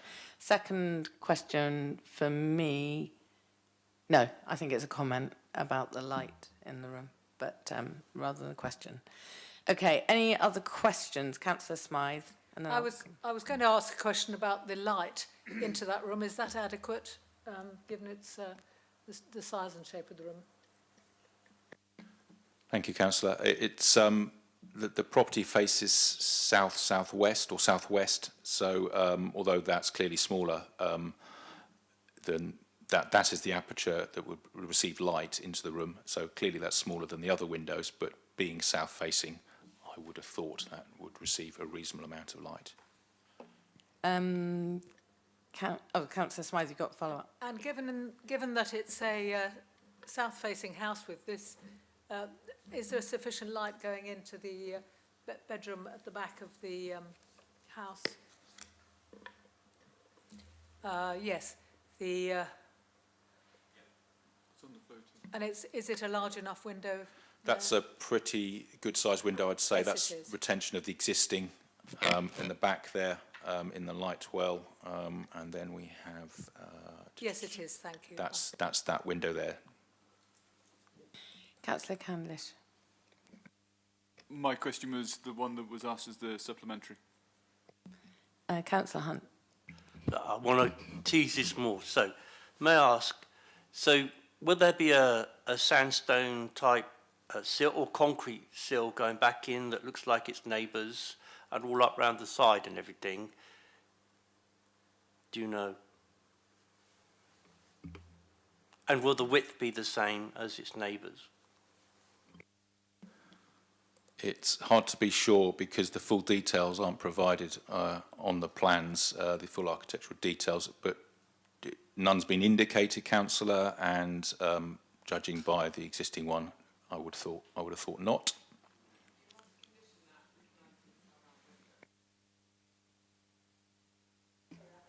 I think there was a comment from the agent saying that the detail can be added round. But, Chair, I think we're back to the position, the advice that we were given earlier, that we must remember we're dealing with an application for a change of use, not the alterations to the property.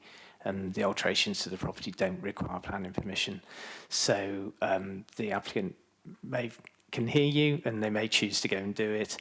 But in terms of the condition, we're going beyond our remit. Thanks for the clarification, but it's obviously the two are related, but I appreciate what your advice on that. Are there any other questions? No. Are there any comments? Can I ask one more question? Yes, Councillor Hunt. So it is related, the window is related to the application, there's no question about it. Because the reason that we've got an 8-person HMO coming is because they've had to change the configuration inside the building. So is this window, has that been done with that lower floor at the bottom brought down because they want to increase the height up into the roof to provide the extra rooms for people to live in, and that is the reason that window went in by the look of it, and might be changed in the near future. Yes, Councillor. So the we don't have the existing sections, but you can see the floors are hashed as being changed. So as is common in a lot of these applications, because of the taller floor to ceilings you get in the Victorian properties at ground floor, and then he's still at first floor, the overall height means by dropping the ceilings down, by gutting the house, you still retain the 2.3, here it's 2.4 minimum for building regulations, and then you get these external consequences. But these are all permitted changes to permitted development within the property, and even the external effects in this instance are permitted. Okay, there was other questions coming in. Yes, Councillor Smythe. My question is, I appreciate the advice we've been given about permitted development of things, but really that house with that window like that is absolutely terrible given the street scene. And would we, even though the advice is we don't need to, we've heard from the applicant that they are willing to change that window, albeit with a false top portion. But I would like to have a condition in there to say subject to the front window being restored to as near as possible in its external view to the neighbouring houses, because it is really it's terrible look at the moment. And I know that I think I heard that the applicant said they'd be willing to consider that, and I would like to put it in a condition. I suspect, and Well, I will that's go to I will go to David, but I suspect they will say that it's not what we're deciding on in front of us. Yeah. So I'm going to ask his advice on that. Advice is still the same, Chair. I mean, it's overreach in relation to the application. If you wanted wording for a condition, then we would say prior to occupation or no, probably prior to commencement. Would you need prior to commencement on this one? Prior to the works to the front window being done, that details be submitted to the local planning authority, so they give us a detail of it to be agreed. But as I say, advice still stands. Okay, so we could work out a condition. Okay, Councillor Smythe. Are there any other questions? Comments, Councillor Hunt? No, well done, Councillor Smythe. A really good condition to have put in. And we're on comments now, is that right? Yeah. Yeah, okay. So, I mean, I'm lost for words. We seek to be our city seeks, yes, I know, it's unreal. Our city seeks to be a weekend destination break from across Europe in particular. And so we have a Victorian street scene, which is what people like, despite what the Nazis did during the war. We have a Victorian street scene. And we see it being in each committee, we see this Victorian street scene, which is so important to our city and its character, constantly being eroded through permitted development.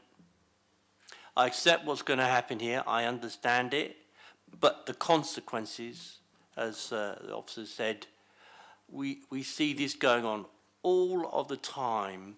Floors lowered into bay windows and bay windows taken out to accommodate floors and so on. So, yeah, I'm making a general remark. I know that, but it is attributable to this house. And I look to see if anybody wants to make a proposal to reject this in some way.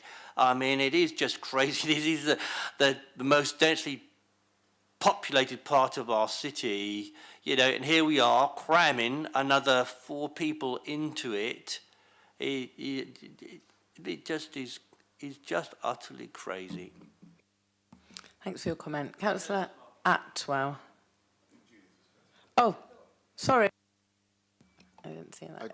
Thank you. Councillor Smythe. Well, I think you just talked about cramming. Talk about cramming people, cramming bins, everything's crammed in. I mean, it's just like every inch is all about cramming in. I would like to move a proposal to refuse because the increase of 17% in one go in occupants would make a significant difference to the character and to the proposed use of this property. And I'll see whether other colleagues want to support that view. But, I mean, talk about cram 'em in. Yeah, I'll second that. Thank you, Councillor Hunt. I know you're really excited and I'm not enthusiastic. excited, I'm exasperated. I know you're exasperated, but we have an order in which we need to make sure that people can speak. So it's Councillor Smythe, then it's Councillor Candlish, and did you have your... No, so then it will go to Councillor Hunt. I will take in that order. I'd like to propose that we agree the officer's recommendation with the addition of the recommendation that David Hodges outlined for us. I understand that the condition is not technically correct in this case, but I couldn't live with walking past that particular house if it stays with a window like that, because it's actually quite a pretty row of houses, and the street is quite well maintained, even though there are a lot of HMOs there. So I would like to propose approval subject to the addition of that condition that the design of that window goes back to officers for approval, with a view to making it match the otherwise quite pleasant, very late Victorian street scene. Thank you. Councillor Candlish. So I'm quite proud of the fact that I've got a record when I was on the planning committee and my occasional guest appearances of voting for and against HMOs, depending on their circumstance and the cases that apply. And on this one, I think I'm going to support the recommendation to reject, building on the explanation that's being given, because this is already an area with, I forget the figure, but it was in the high 40s percentage of properties which are already HMOs. And therefore, the addition of 4 additional people is a material factor to consideration in this particular area.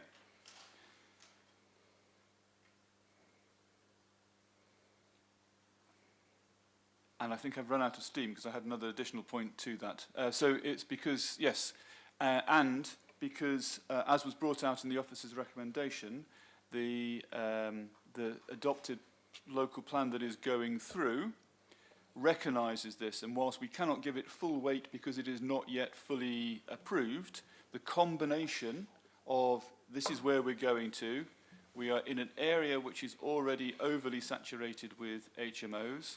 As other colleagues on the panel have picked out, this is a cramming them in kind of an application, where we're talking about whether the slimline bin can lift over the front of the thing. I think it is symbolic of the wider thing on the application. And whereas on the previous one, which I'm afraid I had to step out for, there was a front room, you know, which made more sense. There was more space for people to live together. This is simply as many people as we can get in. And I am personally appalled by the fact that these things can get through on permitted development outside the control of this planning committee, this council, and I really hope some of those laws are changed soon. Although, alas, I fear the direction is going the other way. This committee, which already feels often irrelevant, is going to have even less opportunity to make these kind of judgments. So I will support the rejection. Thank you very much, Councillor Candlish. Councillor Hunt. Chair, I just wondered, because I was so exasperated, the bins at the front, I mean, the fact that they're so crammed into the forecourt, and from the picture that we saw, we didn't see any others like that. They have an therefore, they are out of character, and they have an adverse impact on the street scene, being shoved in like that, literally dominating the forecourt. And I know we see it, you see it in places in your ward, but are we allowed to consider those as an adverse impact on the street scene at all? I know it's a question, I'm terribly sorry. I think the short answer is, what's the difference between the existing situation and all the neighbouring properties that are of the same design? I think that's a flaw in the argument, Chair. Yes, okay. All right, so, and is Councillor Candlish's... He's seconding Councillor Atwell's proposal. Got that. And is he was adding on to Councillor Atwell's reasons for for So we had the character refusal. at the street scene. We had the moderate weight for Yes. the emerging Yes. policy Yes. around these additional +1, +2, +3, +4 we've got in this case. Yes, that's what I wanted to make sure was there. And the wind, sorry. In an area where HMOs are already 48% of the... Yeah.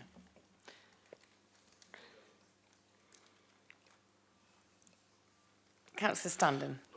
And yeah, just to follow on from Councillor Cavendish, and from what Councillor Smythe said about not being able to walk down the road and see a window like that, I don't think I could walk down the road to know that another 4 people are crammed in there like sardines. It is utterly obscene that there is 46.84% of properties that are already HMOs in the area. And I think even though we're not adding another HMO, to add extra individuals into that is just beyond the pale. Thank you for that comment. And just for the information, Councillor Standard, it's one of the reasons this 10% rule came in, which has come under fire too much. Thank you, Councillor Hunt. I was about to actually say that because obviously you're quite new to being a councillor and also to this committee, and thank you for your comment. But this is a well-rehearsed challenge that we've had over a number of years, and there genuinely are like areas of the city which have 40+%. But we still do need to come back and give material planning reasons for why we don't support it, whatever we feel emotionally. But thank you for your comment. Are there any other comments or proposals? So we've got one proposal in front of us at the moment with... that's what I was about to ask. Yeah, so we've got one in front of us now, proposed by Councillor Atwell, seconded by Councillor Candlish to refuse, and we've got one. Okay, sorry.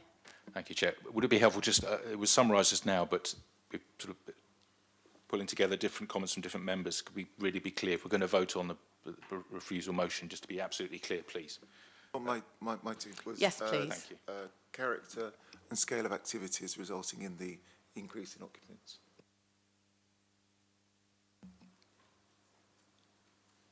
Councillor Candlish, do you want to get the words, or is it to do with the... I think officers said that there was moderate weight to The two bits I added, sorry, I thought you were going to, because you'd already said them, Chair. So the two bits that I added were in an area we're already overly saturated versus our policy due to grandfathering reasons we cannot now undo. And in view of a local plan that is passing through, it's emerging, which will enable the committee to address the issue of increased densification of living within a particular property. Thank you. Yes, so thank you. Those are the ones I had. Essentially, it's to do with the character of the area. A mixed and balanced community don't believe will result. So that's the current PCS 20 and the emerging PLP 20.2 you'd like to engage. Thank you, Simon. Can I also add about my concern around the light behind a fake window? I mean, I understand the street scene side of it, even though I don't actually think it does enhance the street scene. I think it detracts from it. But actually, it's a tiny window for a big front bedroom. I don't think the light will be sufficient, even though the window from the outside will look like it is.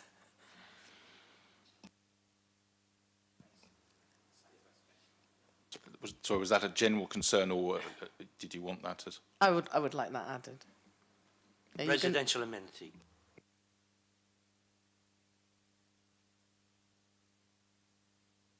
You're now going to advise me that adding that will be too many and we should stick with the original two. There's no limits on valid reasons for refusal, Chair. I think what we're just thinking between ourselves is looking at the OS, it's southwest facing, so we'd expect, in actual fact, the property opposite is quite set back. So in terms of daylight outlook, I think it would be a struggle for us. I appreciate it's atypical in terms of how the window is kind of arranged. Light is a tricky one because it can be measured, so we're just not convinced by it as a reason for refusal, I think is my short response. Happy to leave it off, I'll just make the point. I'm guessing that the window is that size in the first place because someone thought building it that big would give adequate light to that room. But if it's not going to be convincing, I'm happy to just make the point and leave it off. Okay, so is there a seconder for Councillor Smythe's proposal? No, so we have one motion in front of us. Is that okay? Yeah.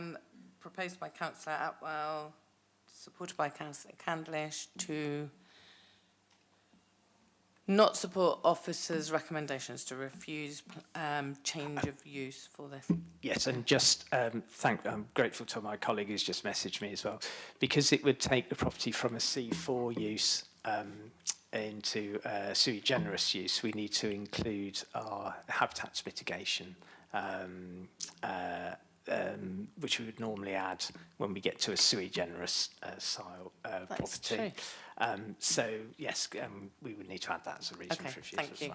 Thanks for that clarification. Okay, all those in favour of Councillor Atwell's proposal? So it's 1, 2, 3, 4, 5, 6, 7, 8, 9. 1, 2, 3, 4, 5, 6, 7, 8, 9. All those against? 1. No abstentions. Therefore, that motion is carried and planning permission for change of use is refused. Are we okay to keep pushing on, colleagues? Yes? Okay, thank you.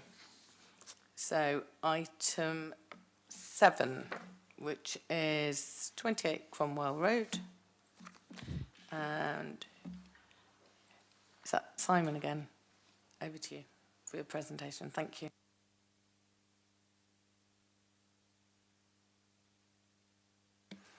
Thank you, Chair. 28 Cromwell Road, Eastern Craneswater Ward, an application for the change of use from a shop to a house in multiple occupation, a Class C4 HMO. The application's come to committee because receiving 6 or more objections.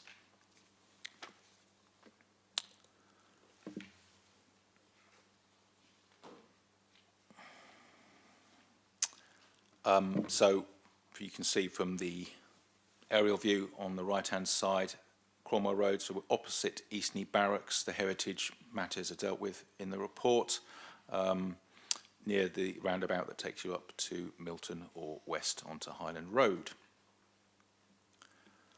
It's a run of terraced houses, small terraced houses, which has had some evidence, for example, next door.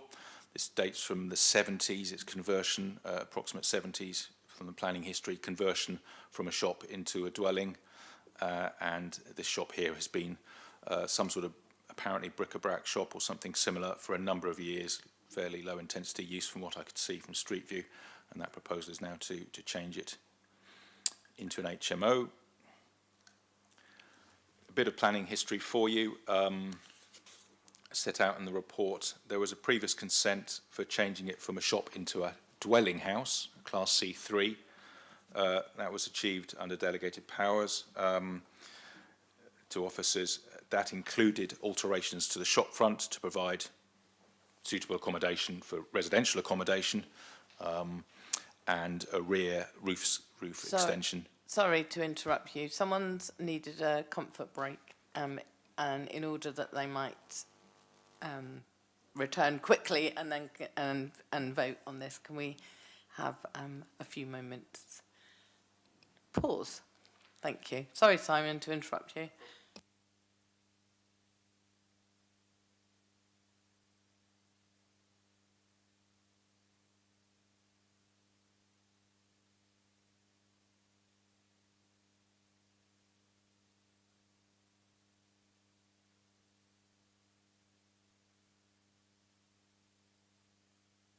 Chair, once again I ask, are we pausing with the camera off?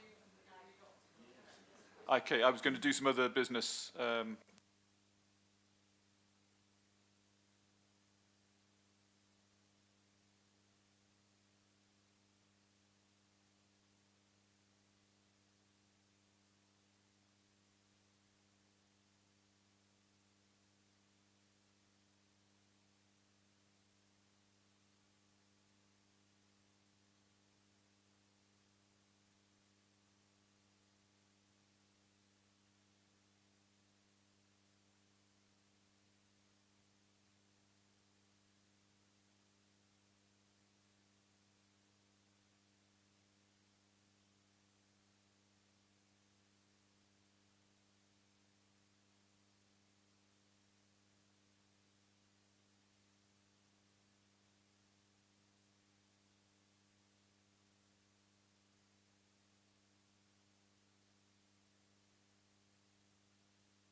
Okay, Councillor Denman, because if you leave the meeting, you can't vote on a particular item, we decided that as Simon had only just started talking, that we stopped the meeting.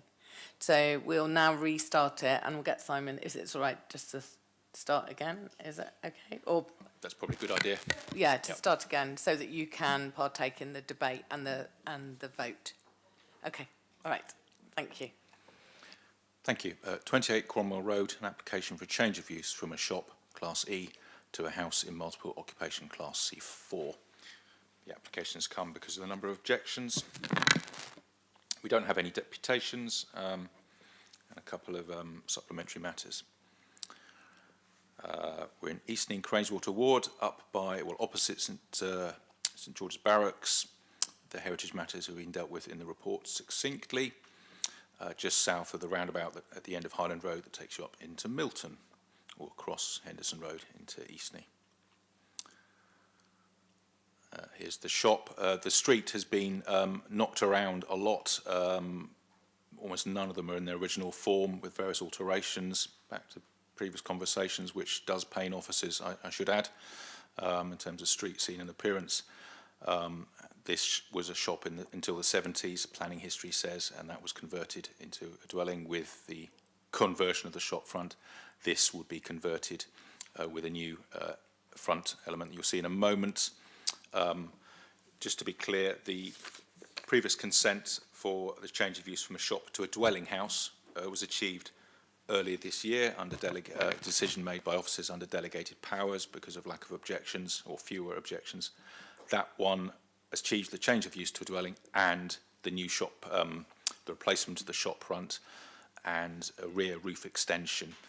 The applicant is essentially proposing to, has implemented those physical alterations and is saying, I've already got those in the bag with the previous consent, so I'm not including those physical alterations in this current application. I'd just like to tally up with a C4 HMO utilising those approved extensions and alterations from the C3 consent.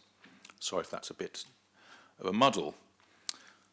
With respect to mixed and balanced communities, there are no HMOs in the area currently, so if approved, this would provide 1 out of 76, 1.3%, so well within 10% indication of a mixed and balanced community. The existing elevations, you've seen the existing shop front, rather nice, proper shop front, and the converted one next door. Typical rear wing there. The existing property has the retail with the recessed doorway and clearly a flat at the rear and upstairs, all in one mixed unit. So here are the proposed, the approved alterations under the C3 dwelling house consent achieved earlier this year. So a new front to the property approved there, and the rear roof extension shown here for completeness. So the property would be pretty well refurbished and altered inside to different degrees depending on the walls and so on. There would be a bedroom here at the front with its ensuite. That, I think, it shouldn't be there. That's a storage there and a shared WC, and into the communal room at the back, a living space and the kitchen. Upstairs, a bedroom and ensuite. Bedroom and ensuite, and then the roof extension that faces to the rear with a rear window, another bedroom and ensuite. Also in the planning history, you might have noticed there was a C4 application refused, also under delegated powers in September. That's because they were proposing to have 6 people in the property, and the 2 bedrooms with double occupancy weren't big enough, and the communal space for 6 people wasn't big enough. So this time they've got the same layout, but are indicating 1 person in each bedroom. So now all the standards are met with respect to room sizes. And we have a condition attached should the committee approve the application to ensure that that occupancy of maximum of 4 is adhered to. So there you are. The standards apply, are met, and officers are happy as well with the outlook and light as well. Just a roof view, and the bikes and bin store will be at the back because there's no forecourt on the front, as the rest of the street is. But no internal photographs because of the conversion. And before I forget to take you through the supplementary matters. Oh yes, with respect to the protection of the solar protection areas, a legal agreement has now been signed, so that's just an update to para 838 of the officer report. And private sector housing have replied since publication, raising no objection to the application. Thank you, Chair. Thank you very much for going through that, Simon. There are no deputations or call-ins for this item, so we'll go straight to questions from members. Councillor Smythe. How do you get from the lobby and bedroom 1 into the kitchen? Or into the rest of the flats, because you need to get to the bottom of the stairs? Thank you, Chair. I don't think that's a step necessarily. Let's just check. I suspect it's just a drawing error, or that may be indicating an RSJ or something like that. But clearly, this is the entrance through. It's simply a drawing error. So, okay, where's the entrance? It will be here. You go through that point there. Up and up the stairs that way. That's it. Yeah. Okay, I mean, I think we need to make sure we're not approving a plan that's undoable, so we may need to make provision for that. We're instructed to approve the plan as is, and we don't want to approve something impossible. Is there an entrance at the back at all? Yes, there is. That just goes into the garden, does it?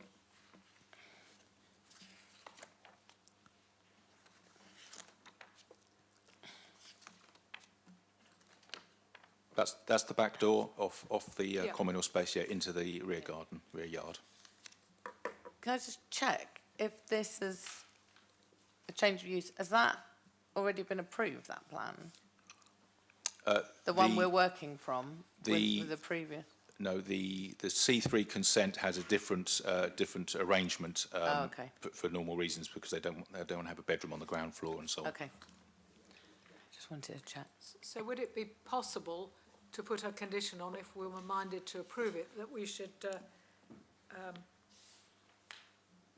have plans that make that access possible? Yeah. We can certainly do that. Yeah. Okay. Thank you.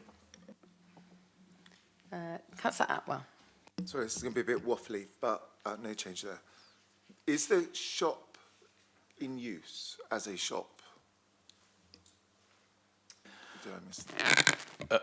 Not now, because of the alterations of the refurbishment. I looked back at Street View over the years, and it's always looked like fairly low level, sort of brick and brack, not much going on. I think it's so it's had, apparently things have changed in the window, but it's looked pretty low key over the years. Sorry, yeah, just to follow up. So, of course, the changes have happened. But can you remind me what the council's view is, or what the rules are around losing retail space? Thank you.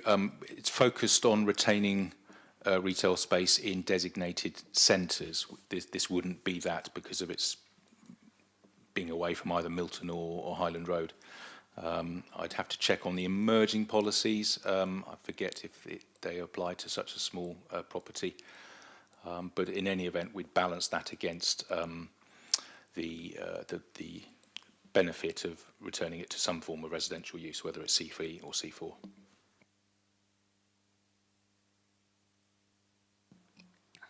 Any other questions? Any comments? Councillor Candish. Yeah, so I am the ward councillor for this area, so I obviously know it quite well. And although the introduction of HMOs are not popular anywhere in the city, I think this is one of those examples where actually it's a positive move for the street, because the shop has been open but has not really been used as a shop for quite some time. And the conversion to only 4 bedrooms, I think, is an appropriate use of the street. There are still challenges with parking, there are lots of challenges with it, but I think that this feels I'm much more comfortable about being forced by national legislation into supporting HMOs on an instance like this, because I think this will turn into a proper home for people who are living there. And I know there are several houses just up the street from here where that has already started to happen. So this is a good example about how we can create more homes in the city without negatively affecting other things. And yes, the 4 rather than 8 in the last one.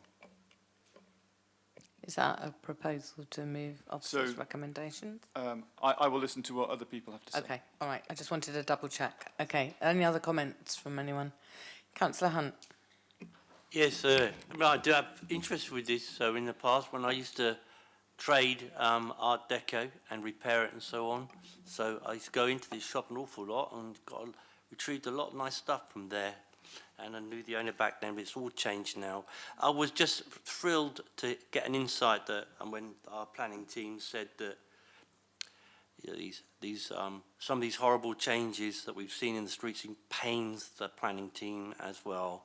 And I was pleased to hear that. I suspected so, but you know, you see all the one next door, it's just really awful, right on the seafront. And as I say, you know, when we hope to sell our city as a destination break, unless things are done properly, it creates a rundown look of our streets.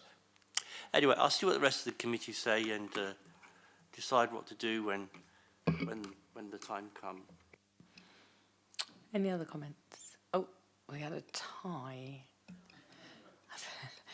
Councillor Atwell, I'm going to go with this time. Just an itch to scratch, I guess, around parking. The report says that in this instance, parking is considered on a case-by-case basis on its previous or current use. Do we know what, in this case, that means? So if I understood you correctly, there's no parking expectation set out for commercial uses like the previous use has been. So what we can do is look at the proposed uses. The C3 consent achieved early this year had 4 bedrooms.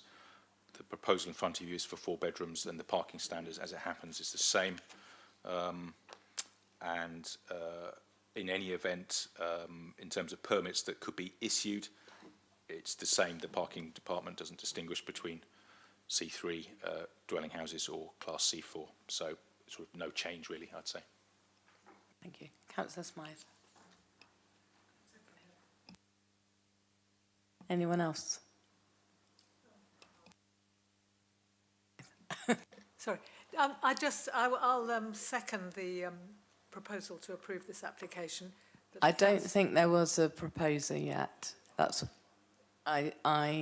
There was some comment, but no one's actually proposed it. So if you want to propose it, well, I'll that's propose it, but I would also like to add the condition that officers find an access way into the rest of the property, and that we have accurate plans on the file. Really good point, thank you. Councillor Vallely. I'd like to second that proposal, thank you. Are there any other comments or counter-proposals other than the ones to move officers' recommendations? Councillor Candish. Chair, apologies if I have missed it, but I understood from the officer's presentation that it was rejected when 6 people were put in and is now proposed when it is 4, but is there a condition we should be putting that it remains at 4, or is that somehow inherently baked into something that I have missed? No, so we've got that condition at number 4, yes. Good point. Any other comments? Okay, So we have a motion in front of us to move officer's recommendation for conditional permission subject to those conditions plus an additional one to clarify the access where it may or may not be an error of drawing, but just to double check that before any decision is made. It's proposed by Councillor Smythe, seconded by Councillor Vallely. All those in favour? 1, 2, 3, 4, 5, 6. All those against? And abstentions? 1, 2, 3, 4. Therefore, conditional planning permission is granted. Thank you, members. And we come on to the final application, number 8, which is 105 London Avenue. And I think it's Simon again, is it? Yes, Simon's presenting this. Thank you. Thank you, Chair.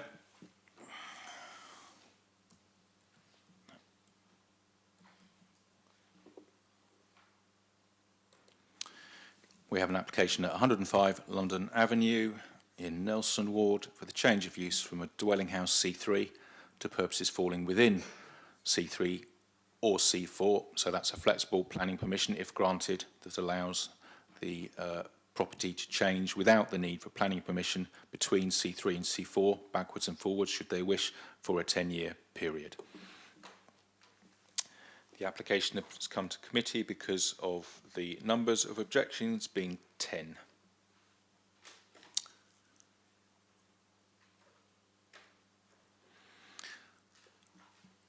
Up here in Nelson Ward, so the gyratory, if I can call it that way, up in this part of the town, this is the Stamshaw Road, which runs one way from north to south, and London Avenue runs across that. And we're opposite Stamshaw Infant School. We've flipped around, so we're looking from the north now at the properties. There's the school, London Avenue, and Stamshaw Road. Mid-terraced property. So, with respect to mixed and balanced communities, there are no HMOs currently. If approved, there would be 1 out of 44, which equals 2.28%, so complying with a mixed and balanced community. We do note in the report that 2 are indicated with the purple diamond shape there next door and further along to the east that have come up on our database, but under further analysis there's no planning history or licensing history, so we haven't included them in this calculation. We have nevertheless rehearsed, were they to be included, the figure would still be below the 10%. So there you are for completeness. Respect of the property, existing normal Victorian arrangement with the rear wing, and as is common, proposals for permitted development rear extension, replacing the conservatory and the roof extensions.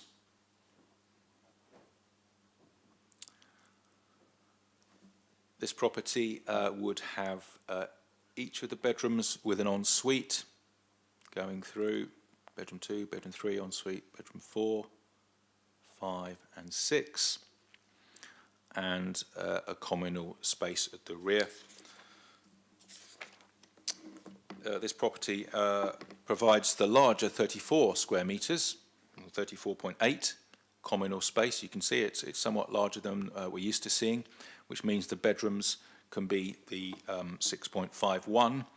As it happens, the bedrooms are all significantly larger than that, at or around the 10, and some 1 or 2 bigger. So this is a good sized or generous with respect to the standards for the occupiers. Apart from the numerical standards, officers are satisfied that the general layout, disposition and light and outlook is also acceptable for the future occupiers. So this is the existing property that will be changed to some extent or other with the refurbishment and reallocation of rooms and so on. But you can get an idea of the existing space. That's the front room looking to the street and the bay. This is the existing diner looking out through the conservatory there. In the conservatory looking through to the garden, so that would be replaced with a brick-built rear extension. This is the kitchen currently that sits in the middle of the house and looks out down the light well. You can just about see the roller blind there on the window looking down the light well. First floor rear bedroom, upper floor bathroom, middle bedroom, the windows behind us, and the front bedroom. There's the rear conservatory that will be replaced and the remainder of the garden. Just moving to the supplementary matters. Just two updates. Oh, it's to do with the parking zone. It is in parking zone FD. We've just got the figures for you.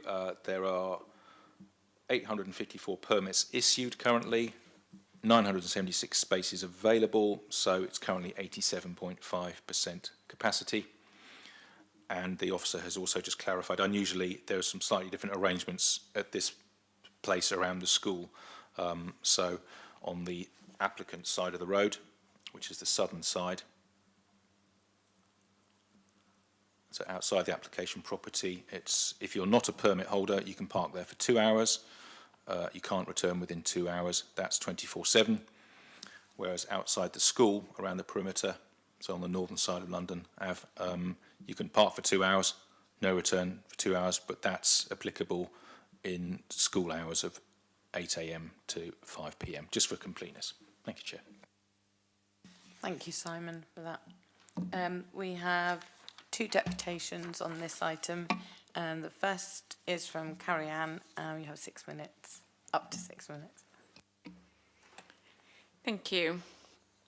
This property has been on the market, I wanted to let you know, for a number of months before our client purchased it, as it's in need of some significant upgrading. As with all the applications I present to you, the property has been designed to be fully compliant with planning policy, building regulations and HMO licensing standards. You will see that some of these bedrooms are well below 10 some of these are below 10 square metres, but nowhere near the 6.5 that they could be. And as a result, the proposal has been designed to provide the higher communal space requirement of 34, which this property exceeds. All bedrooms benefit from a good natural light and ventilation, and the layout provides a usable and well-proportioned shared living environment for residents. As the rooms are on the smaller side, this will be offered at a lower price point, making it more affordable. The proposal does not result in a breach of the HMO density threshold, and in fact this would be the only HMO in the radius, resulting in a HMO density of just 2.2 if this is approved. Secure cycle storage and refuse storage are provided in accordance with policy, and the property is located in a sustainable location with good access to services and public transport. There is no evidence before you that the proposal would result in a severe impact on parking or highway safety, and you've been provided with information that is capacity with the number of permits available locally. The application fully complies with PCS 17, PCS 20 and PCS 23 of the local plan, and also complies with the Housing and Multiple Occupation Supplementary Planning Document 2019. I respectfully ask that you agree with the officer recommendation for approval today. Thank you. Thank you, Carrie Ann. And the last deputation for the day is back to Councillor Adair. Thank you, have Chair. Up to 6 minutes. Thank you, Chair. It won't take that long. Chair, I am perplexed. I don't really know how to make a deputation on this one. As with the first 2 deputations, clearly my job as a councillor is to speak to people who are going to be impacted by this HMO. So clearly in the case of North End and the other application, I went and spoke to people. I obtained their views. I have been to this application site and I have found that all the houses in this area are sold. This is from the Chinese restaurant, the Chinese takeaway rather, at the corner of Grange Road, going down to Stampshaw Road. I went there, and I've got a photograph of it. I'm sure you probably can't see it, but there are 4 houses in that block which goes down from the Chinese takeaway to Stampshaw Road. So that's obviously the application site. 107 to the right of it is sold, 103 is sold, and 101 is sold. Clearly, I'm making a deputation, so I don't think it's appropriate to make or ask Art questions about this, but clearly I'm going to ask the committee to explore further whether there's any correlation between the application and the sale of houses in the area. Just on a point, I did speak to somebody who's not immediately in the vicinity of, they live in the same road, but they're not immediately going to be affected by this. I think they raised a question about it. So I went there yesterday. The person who's made the query wasn't there, but I spoke to their partner, and he said that they were concerned not so much by this application, but they said that very near to them there is another HMO which causes them a massive amount of problems. They say it's apparently a halfway home for people with mental health, drug problems, and they say it causes them an awful lot of problem. And their concerns are going to be that if this application is granted, that another problem HMO is developed. So their concern was that to pick the people that go into it very carefully, because they feel at the moment that one problem HMO in their vicinity is enough. So really I can only leave it like that. And my questions will be really that the panel explores why all these 4 houses are sold and whether there's any correlation or whether it's just something that's happened. So thank you, Chair. Thank you for that deputation. Just a reminder to members that obviously some of the things that have been raised are, we may even have similar opinions, but we're not here to necessarily explore anything beyond the application that we've got in front of us in terms of planning considerations. Okay, so questions, anyone? Councillor Hunt. Could we go back when the officer kindly put up his overview, bird's eye view, you pointed out the number of HMOs. You said that one of them in that, there's 1, 2, 3, 4, 5. So for it's one, it's well, that's 105. It's 101 or was it 103 that there was something going on there, another possible application? We don't have any other planning applications currently, to my knowledge, but yes, so 103 there, and 89 right on the edge there. Right. They are shown on the record on our database as being HMOs. So the officer interrogated them for completeness, couldn't find any planning history or licensing history. I'll take you back to the stock paragraph we have, 8.5, where we point out there are, I'll read it, there are occasions where properties have been included or omitted from the database in error or have lawfully changed their use away from Class C4 HMOs without requiring the express permission of the local planning authority. So we do acknowledge you can get some apparent anomalies and there are changes over the years. But to our knowledge, currently, those 2 properties I've just outlined, 103 and 89, aren't in HMO use. I thought the inference was there was a planning application coming. I beg your pardon. All right, thank you. Any other questions? I mean, I beg your pardon. Is this question? Yes, it is. Do the officers have any idea why 4 in a row? It was quite a shock when I saw it last night. 4 houses in a row in that block, all with sold signs outside of them. There's nothing going on like knocking through. Is that possible? Sorry, is it possible to knock through to all 4 to provide a large property? Or would they still need all to get planning? So, in other words, turn it to 1 unit and create 1 HMO? Or would they have to have, I think that's what we're getting at, would they have to all apply separately? So if a person bought them all up, knocked them through, turned into 1 big HMO? Well, they'd need to apply for each and every property, whether it's in one go or individually. So that's you couldn't sail under the radar if that's what you're asking effectively. You would need planning permission if you wish to change a C3 dwelling house to a C4, whether it's part of one property or an amalgamated two or more. So that will be under the control of the local planning authority. I wouldn't speculate as to why the properties may or may not be for sale at the same time, and that's not a planning matter, to go back to Councillor Horton's earlier reminder. So our planning policies would stop sandwiching and more than two in a row. Is that correct here? Correct. All right. Well, that's another good thing for us to have done in our previous plan. Indeed. Chair, just a clarification. Looking at the comments on the application, we did receive objections from 107 and 101, which are within that row of properties which suggested being sold. So certainly the owners of those properties engaged with the consultation process at the time. Thank you. Any other, Councillor Candice, did you have a question? No, I was Oh, thinking, sorry. I was I thinking to thought myself that actually another way of looking at it is 3 people have bought there. But that's also not really material, so that's why I wasn't... Sorry, I just saw you move. I'm like, anyone else got any questions before we move on to comments? Right, comments now, anyone? Councillor Hunt. Well, forgive me, but it just looks like the people in the other houses got wind of the fact an HMO's coming and they sold their properties to get out before it happened. But they're all sold, so we'll have to see what happens subsequently. But it'll be interesting. I'll go back and try and see what happens. They're all empty right now, but it was very strange to see, 4 in a row just like that. And I think it's an indication, forgive me for saying it, the harm that these sorts of applications can sometimes cause. Okay, thank you. So you've made that point. Has anyone got any, coming back to the application we have it in front of us, has anyone got any comments about this particular application? Oh, you got another question? Okay. It's just a question. I mean, I think there's all sorts of reasons why properties can be for sale altogether, including somebody owned all 3. It's quite common.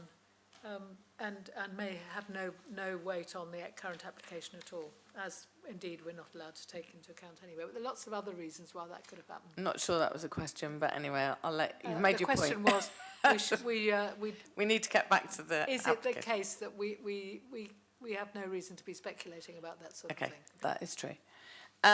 Any comments about this application or indeed proposal?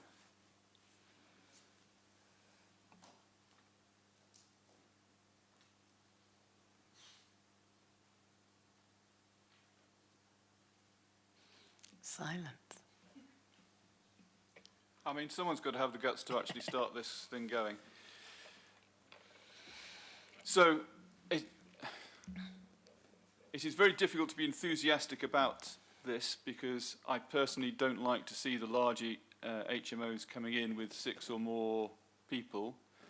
But looking at this through the lens of the legislative framework which we have to operate within, I can't see any reason on which to reject this, and I actually personally believe that the larger living space is actually a better trade-off for the people living in these kind of places than if they went from 9.4 to 10.0 metres as we see on some other applications. So without a great deal of enthusiasm, I guess I am putting on the table to propose it.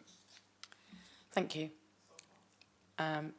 Councillor Aderina, you need to press the meeting. So sorry, Chair. I'm in support. Okay, you're going to second that. Okay, are there any other comments or counter proposals from the committee? Well, only to say I suspect we're going to get... Sure. Okay, so we have one motion in front of us, which is to support officers' recommendations for conditional permission subject to the conditions there. I don't think we added any more to this. I think it's quite straightforward. So all those in favour of that motion? So that's 1, 2, 3, 4, 5. All those against? 1, 2. And all those abstaining? 1, 2, 3. Therefore, that motion is carried and planning permission is granted. Don't run away yet. We did, as a committee, request that periodically that we would be updated on appeals. So I'm going to hand over to Simon to update us. I believe it's on 2 appeals. Thank you, Chair. Yes, we had 2 recent appeal decisions, both involving heritage matters, as it happens, and both very close to each other. 24 Sussex Road, Central Southsea, and round the corner, Annesley House, Queen's Crescent. Can I just correct you that Sussex Road is not Central Southsea? Unless that was a sort of general description. Geographically. Geographical. But I didn't know whether you were then. doing Southsea or whether you were meaning ward. So No, I didn't mean wards. No. Okay, beg your pardon. It's all right. It's in the Owens Conservation Area. Now, some members have seen this twice at Planning Committee, the different proposals. Some people have not seen it at all, and some members have seen it the first or the second time. So I'll just recap matters for you. So we're in the Owens Conservation Area. This is the outbuilding in question. That is an outbuilding to the host property to the rear with the tiled upper floor there. The garage, let's call it the garage, the outbuilding is not listed. The host property is locally listed, as is next door. The first application we had, just to take you back, to give you some context, was last year, determined at Planning Committee in October of last year. That was for the demolition of the structure and its replacement in the same footprint, broadly speaking the same scale in terms of height, but with a different roof form, including this square side extension that was set back. But traditional materials, timber and brick and tile, but replacing the existing property, A, so demolition, and then B, a modern design. Officers deliberated that very, very carefully, fairly balanced recommendation to approve. The Planning Committee had a good old debate. There was a 4-4 vote. The casting vote of the chair was to refuse the application. The committee were concerned, A, about the demolition and the loss of the historic building, and then B, the quality of the modern design. The applicants appealed that, and the inspector dismissed the appeal. The inspector didn't rule out, in principle, demolition, but was very clear that he would only consider it if the replacement was of comparable or better quality, and he didn't think that this proposal was of comparable or better quality because of the loss of the sense of history, its appearance, the shape, the roof form, the additional windows, the side window down the side there, for example, the external fixtures and fittings, this strong steel metal rollers for the doors, and this was the solid timber gate to the driveway.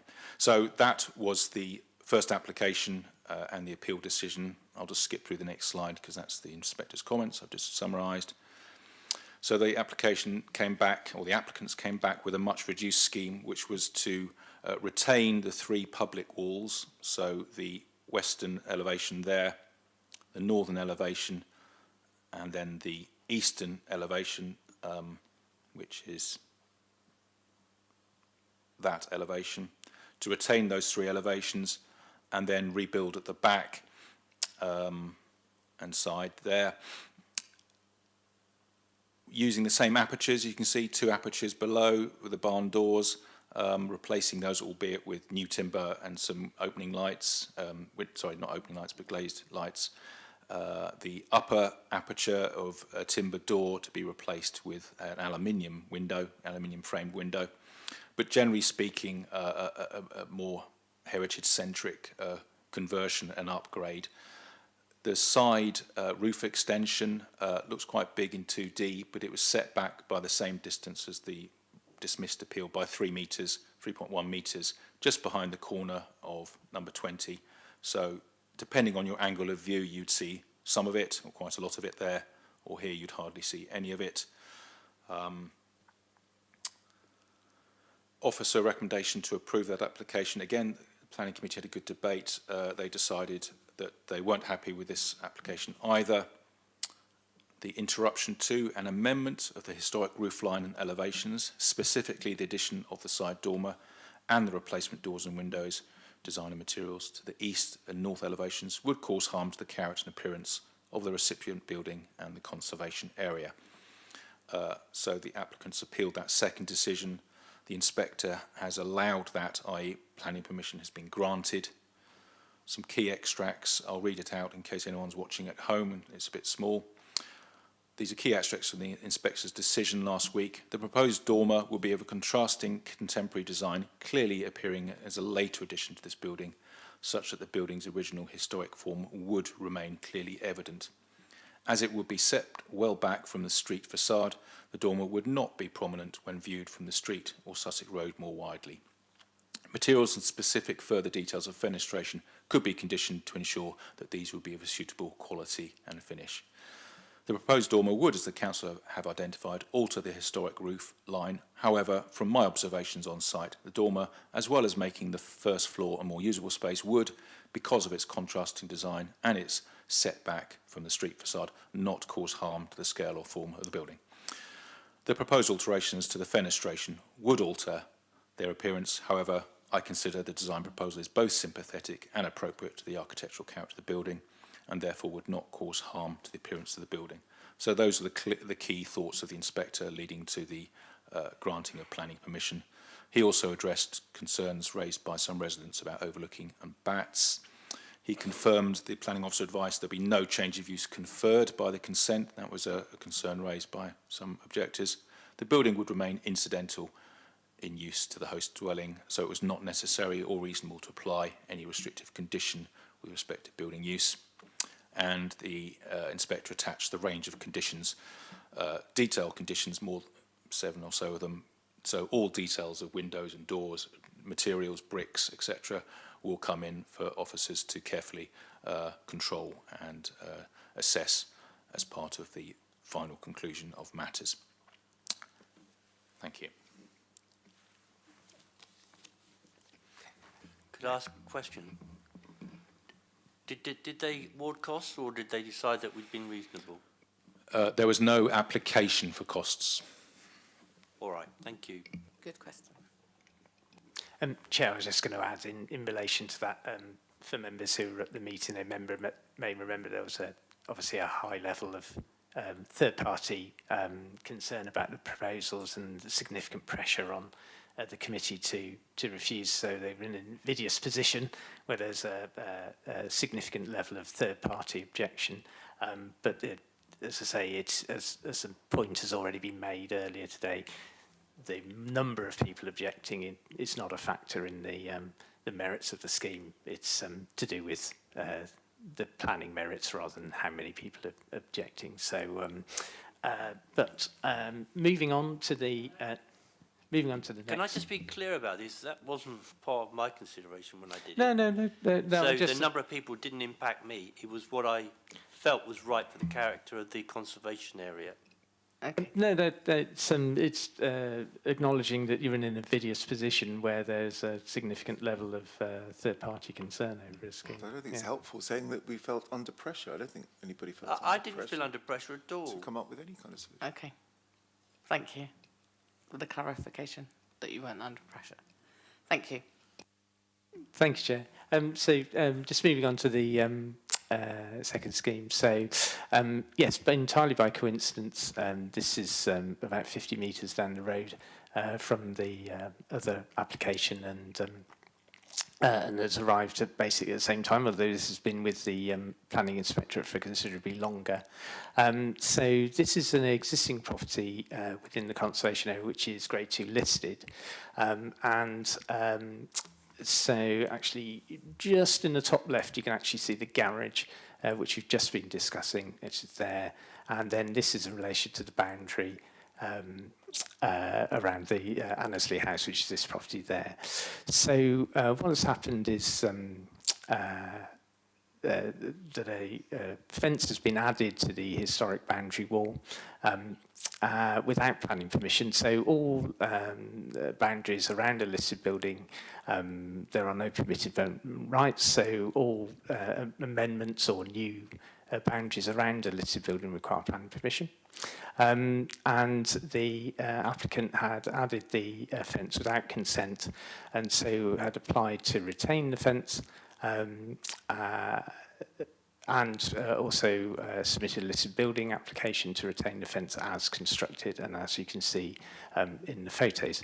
So this is a decision taken under delegated authority, where officers had refused the application on the heritage grounds.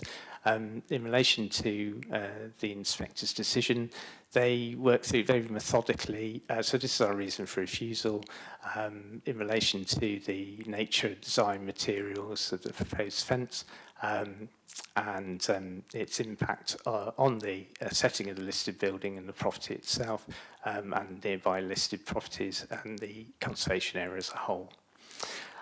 So working through the inspector's decision, it's quite a methodical one where they've dealt with each heritage impact in turn. So if you just skip on to that. So what they've looked at in terms of the conservation area, so they've looked at the traditional boundary treatments, concluded that they're mainly brick walls. Because of the nature of those boundaries, that allows views over the front boundaries into the properties, and allows you to appreciate the buildings behind and the pattern and form of development. There are other examples which the applicant had pointed out where fences have been erected above walls, but they felt that wasn't the prevailing character, and that the wooden fence failed to relate well to the historic materials for boundary treatments, and therefore it's unsympathetic in relation to the conservation area. In relation to the listed building itself, they felt it was jarring in terms of its appearance, and it would be prominent and obstruct views in relation to the setting of adjacent listed buildings. So there was a minor harm to the conservation area, minor harm to the setting of the other listed buildings, and more significant harm to the listed building itself. They weighed in the balance the applicant's reasons for doing it. They suggested there was instances of antisocial behaviour and access into the property, unauthorised access into the property, which they were trying to protect for privacy and security reasons. But they felt that there was a lack of evidence for that case. And also in terms of the use of listed building, it wasn't essential to its ongoing residential use, and therefore the privacy aspect was more of a private rather than a public benefit. The note they applied, we do get into this issue occasionally about the public sector equality duty in those sort of situations where the applicant has raised an issue about their security, for example, but felt that overall the harm in heritage terms outweighed the benefits to the applicant.